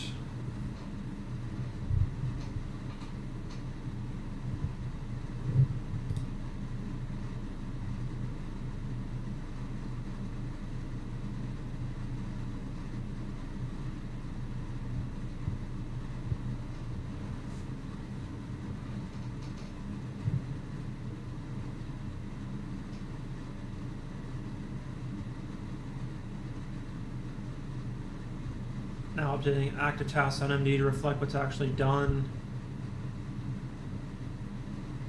Memory is caught up. Daily log updated with tonight's full session. Amber Trail fixes. Direct edit violation.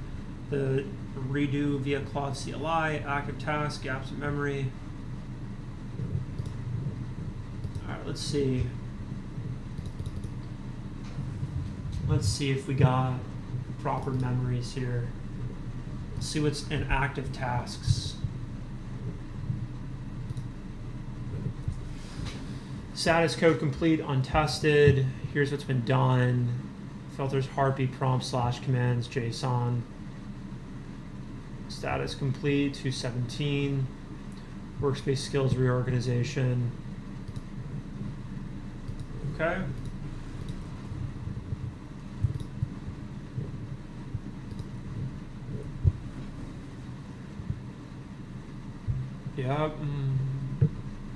Yep. Yep.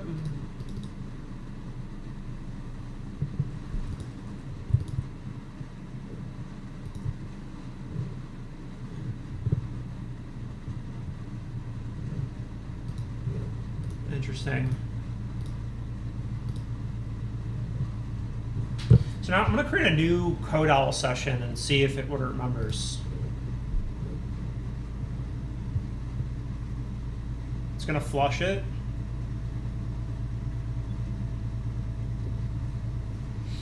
It's going to flush it, and we're going to see what it knows.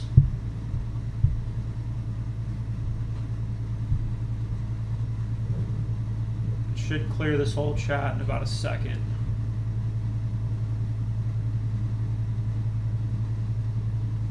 That's another thing why this is better than a normal chat interface, is that you can't clear the session. It's weird. The daily log already has good content. Let me pen the compaction summary as an end of session capstone entry. Tell me what we've done today so far. The fuck?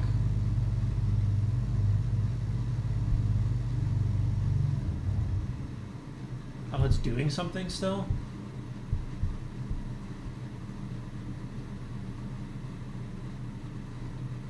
It cleared it before doing all this messaging. That's something that we're gonna have to update.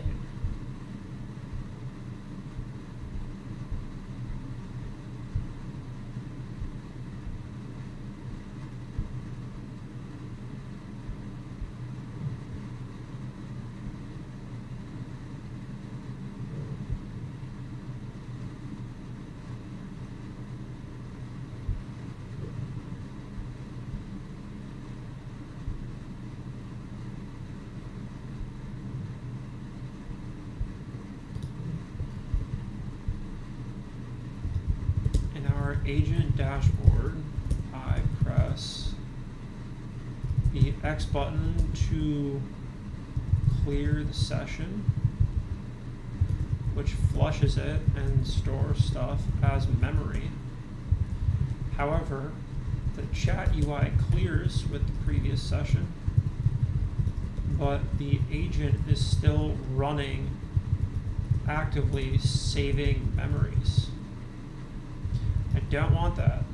I want the agent to be in the old chat saving memories and only clear the chat and open a new one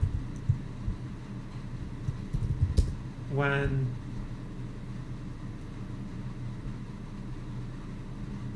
open the chat and open a new one when all the flushing is done and I'm ready to start messaging the new session.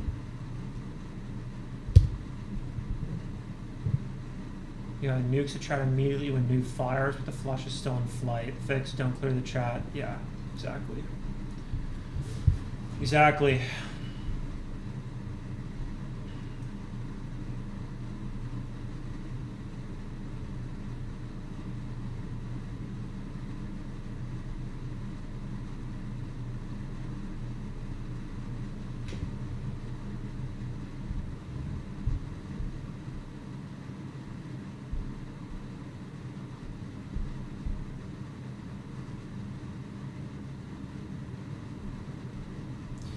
I definitely need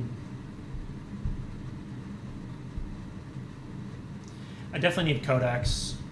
I definitely need codecs. Claude CLI is, using Opus, I can definitely say is not as good. I can definitely say is not as good.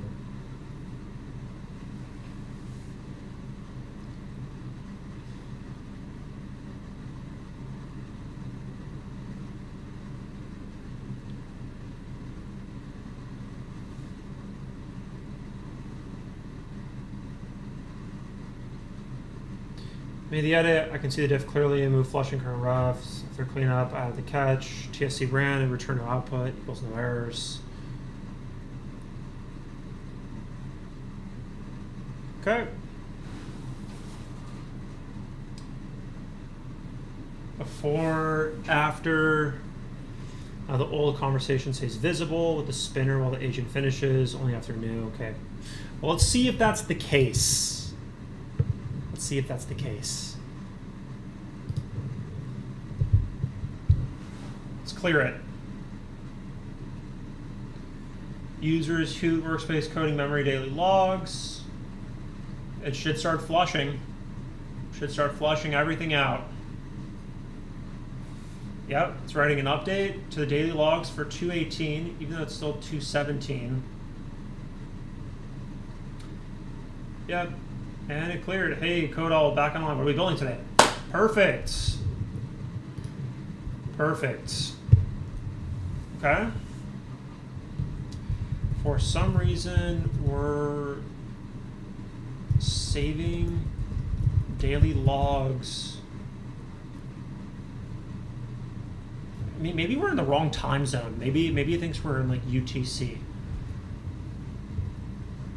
To the wrong day. Set my time zone for all agents to EST. We are dumping daily logs into 2:18 when it's still 2:17 for me. That also goes for workspace and workspace coding.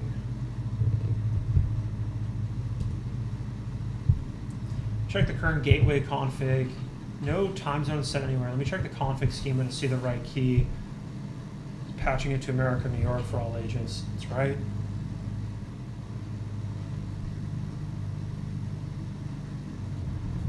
Starting now, the log should land in the correct time zone going forward. Okay, cool. Compact all the logs from 2:18 for both workspaces into the 2:17 logs and delete the 2:18 logs.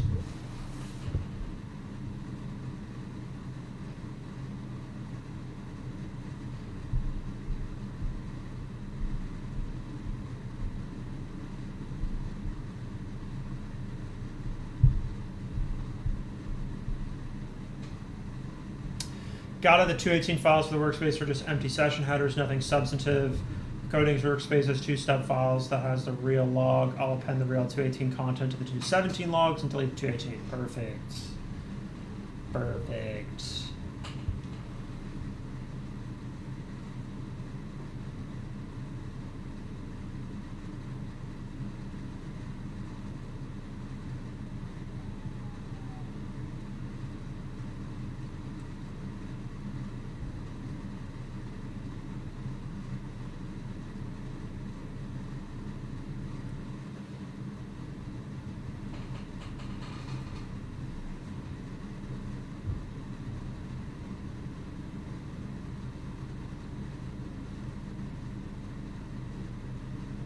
Clean, one substitute 2:18 entry, the flush guard fix, got appended to 17, only 3 sub-only files. Both workspaces have no 2:18 files. Great. Perfect.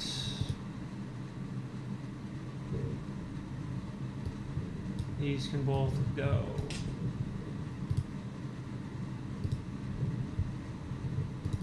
$17.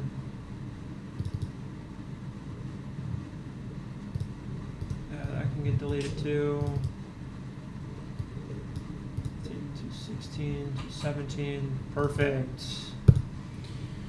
Great, so now I think we have a pretty good memory system set up, or at least we're gonna find out over time as to how well it works. But what I'll do is I'll clear the chat again, and I'll ask it what we've done today. And I'll do the same for this one. Why don't we just reset both?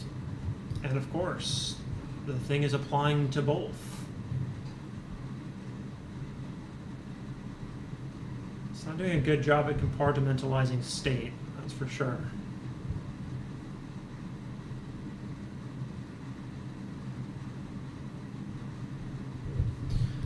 Might as well get ready to send the new chat. I should be able to press X in the left sidebar.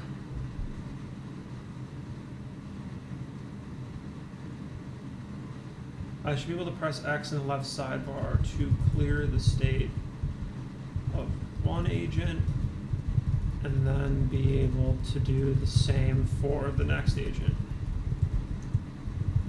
However, for some reason, when I switch agent tabs, the loading indicator is moving one agent to another rather than staying on the agent tab that's properly being cleared. I should be able to clear both at once.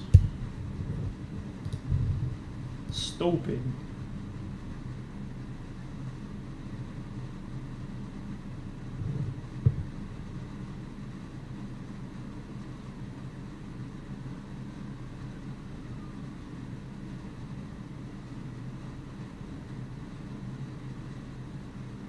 Claude is ready, pacing the fix.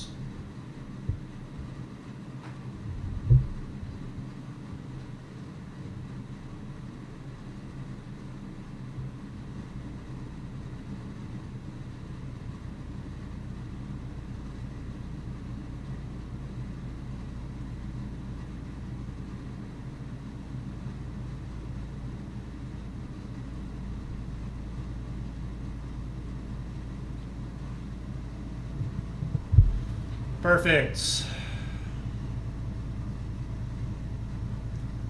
Crashed. GG. G fucking G.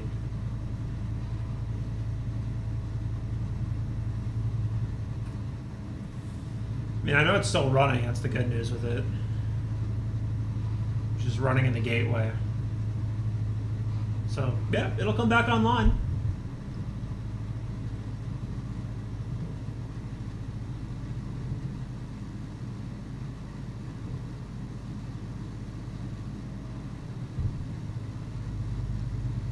So look at that. It's now ready to go.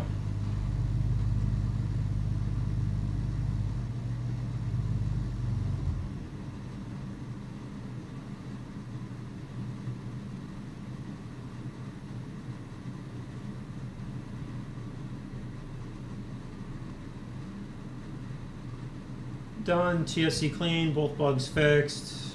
Great. Let's clear the chat. And let's clear that one too.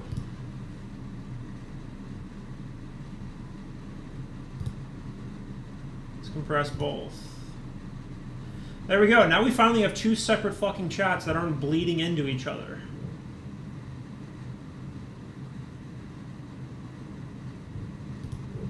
There we go. Now we're compressing all the memory.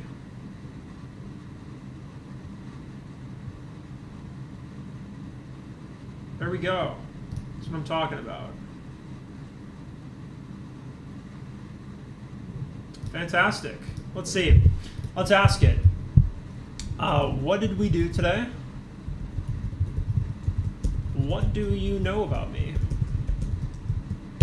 See how good the memory system is. Let's put it to a test.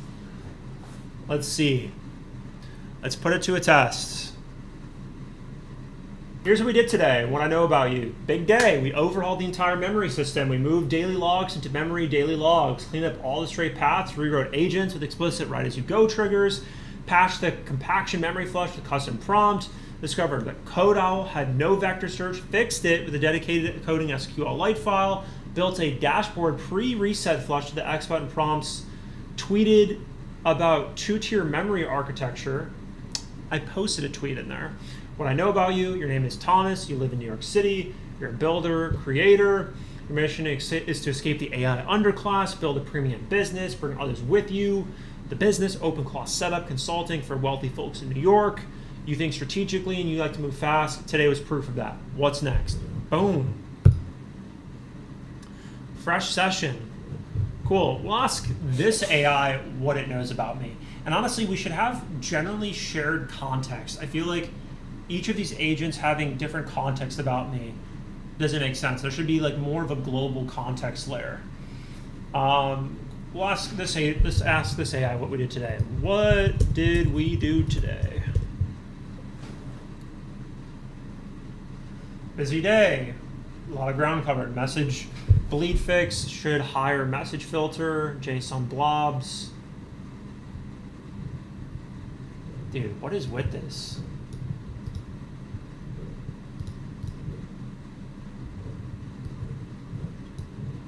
The message just disappeared.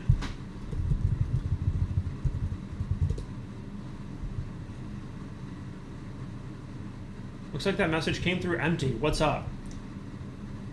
I asked, what did we do?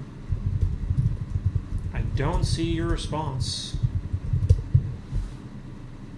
Got it. Response said render on your end. It's not rendering on my end. What the fuck? It started typing and then didn't render on my end. There's clearly a glitch here. Fix it in code. Before I dive in, what's the glitch exactly? Message start rendering and then disappear, or they never show at all? The message starts rendering during streaming, then vanishes when complete. A. Except your latest message is showing, but when I asked about what we did today, it's not showing. Got it. So long responses that finish streaming are disappearing. Likely the should hide message. Follow. Found it. The follow.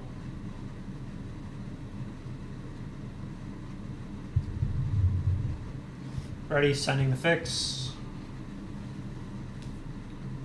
I love how it's now remembering to use the Claude CLI. I'm going to make a post about this. I think a lot of people are wondering how to use Claude without getting banned. Realistically, this is the way to do it.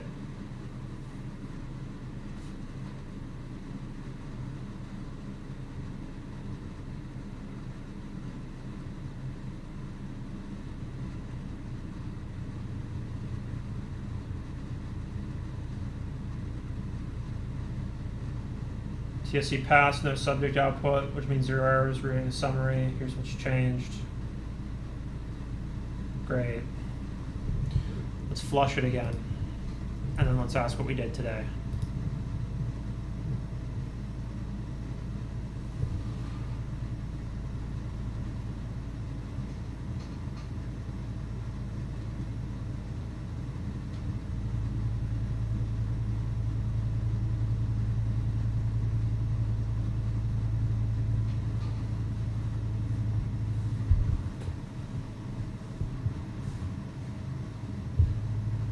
Okay, what are we building today? Let's ask you again, what did we do today? Packed day, here's a summary. Agent dashboard was the whole day. Message bleed fix, should I message, input bleeds between tabs, preset memory flush, per agent flush state, time zone fix, also caught 2 direct edit tools, pending E2E test, multi-agent, perfect, perfect. Perfect. Why the fuck does this still happen? Why in my chats am I still seeing this from me being sent in the hoot/main agent?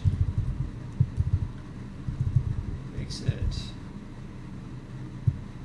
Should only be seeing chats that come to and from the AI and me.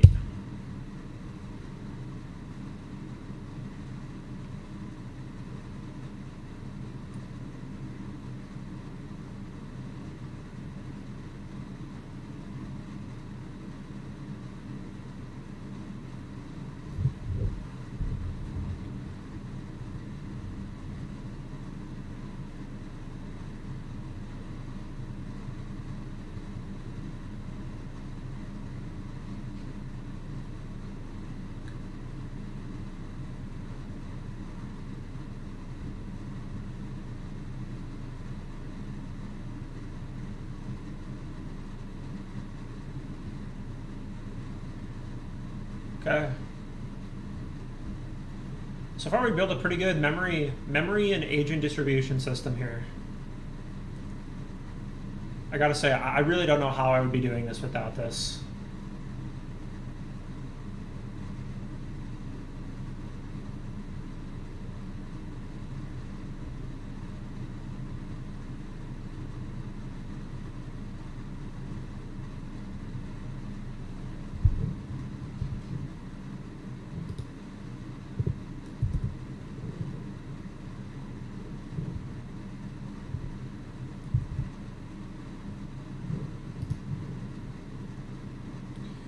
Alright, well that bullshit's not showing anymore. That's good.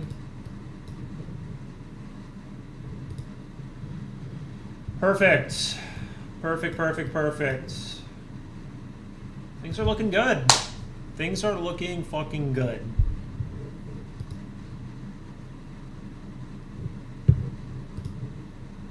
Okay.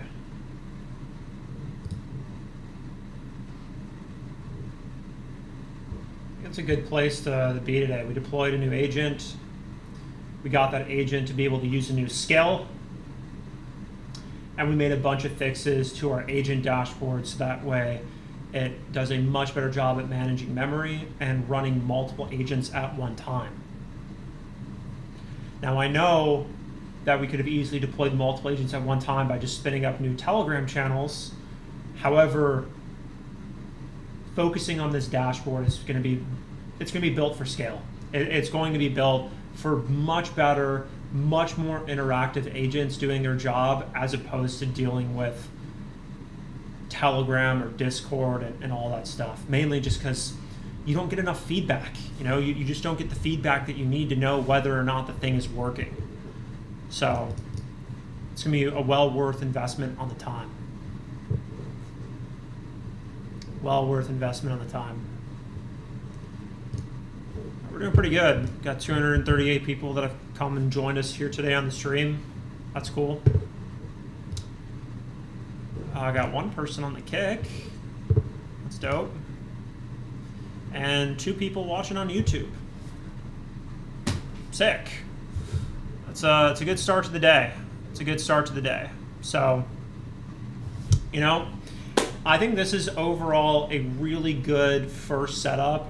I think as I look at this, I think that there's some global context that we need the agents to know about rather than hiding it in a way in a specific per agent workspace, just in terms of like global knowledge on, what it is that you're trying to do. I also think that once you build a new memory system for one agent, I want it to automatically deploy for new agents, because right now, when I set up a new agent, it builds the baseline architecture that comes natively with Openclaw, but that architecture is unopinionated. It's not designed for, I guess a more robust system that just kind of comes with like the general shit, like agents, heartbeat, identity, memory.md, soulmd, tools, etc.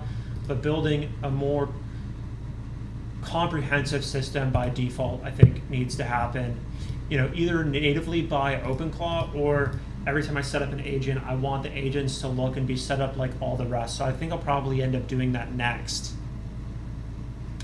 I'll probably end up having to do that next. But I think for now, this is a good place to be in. And I'm gonna clear the chat because that was a good skill.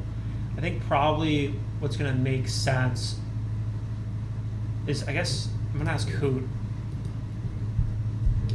Now, cron jobs, how do they work? Are they specific to an agent? What the fuck?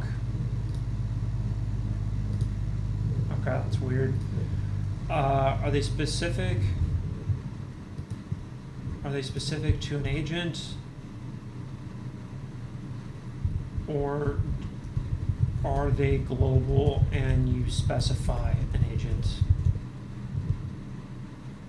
Cron jobs are global, they live on the gateway. No jobs are running right now. So we have main and isolated, injects a system event into the main chat. Payload must be kind system event. Think of it like a poke.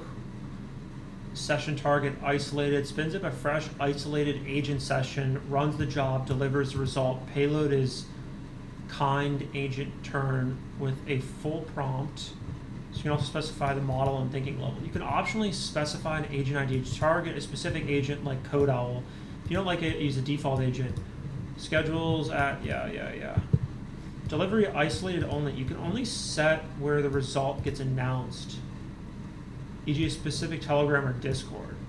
Practical difference. You want me to specify and respond in this chat?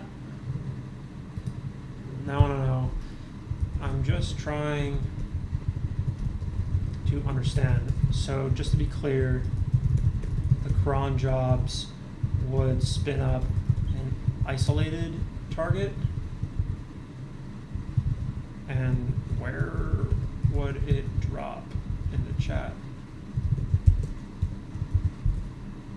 I'm not using Telegram or Discord. I'm using my agent dashboard in projects. How would that work?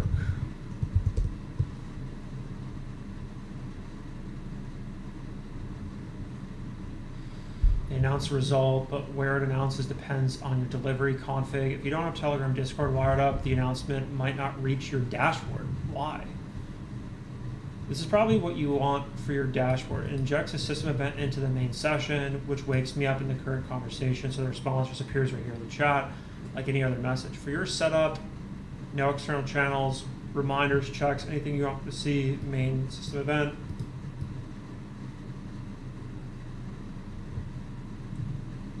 Everybody is already using the main system event pattern, cron pokes the main session, response here. Does that track? Are you thinking about scheduling something specific? I guess it'd be worthwhile to schedule something. But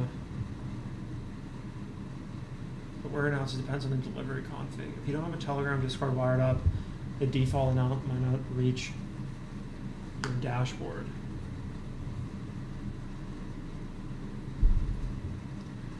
Isolated jobs is still a useful tool. How can I make it work for my dashboard? You probably need a delivery channel configured. Isolated jobs announced via a messaging plugin. The dashboard itself doesn't have a native receipt announcement mechanism. Your option, add a channel, wire Telegram, Discord, isolated jobs announced there. Simple, works great. Use main plus system event instead. Delivers right here in the dashboard.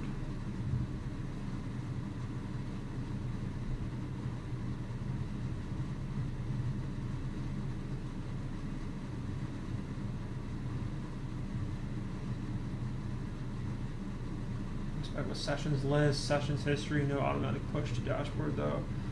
It's built in the dashboard. Dashboard could pull for completed isolated sessions and surface results.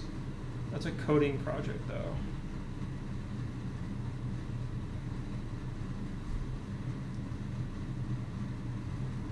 There are results in your dashboard without adding a messaging channel. Option 2 main session is the path of least resistance.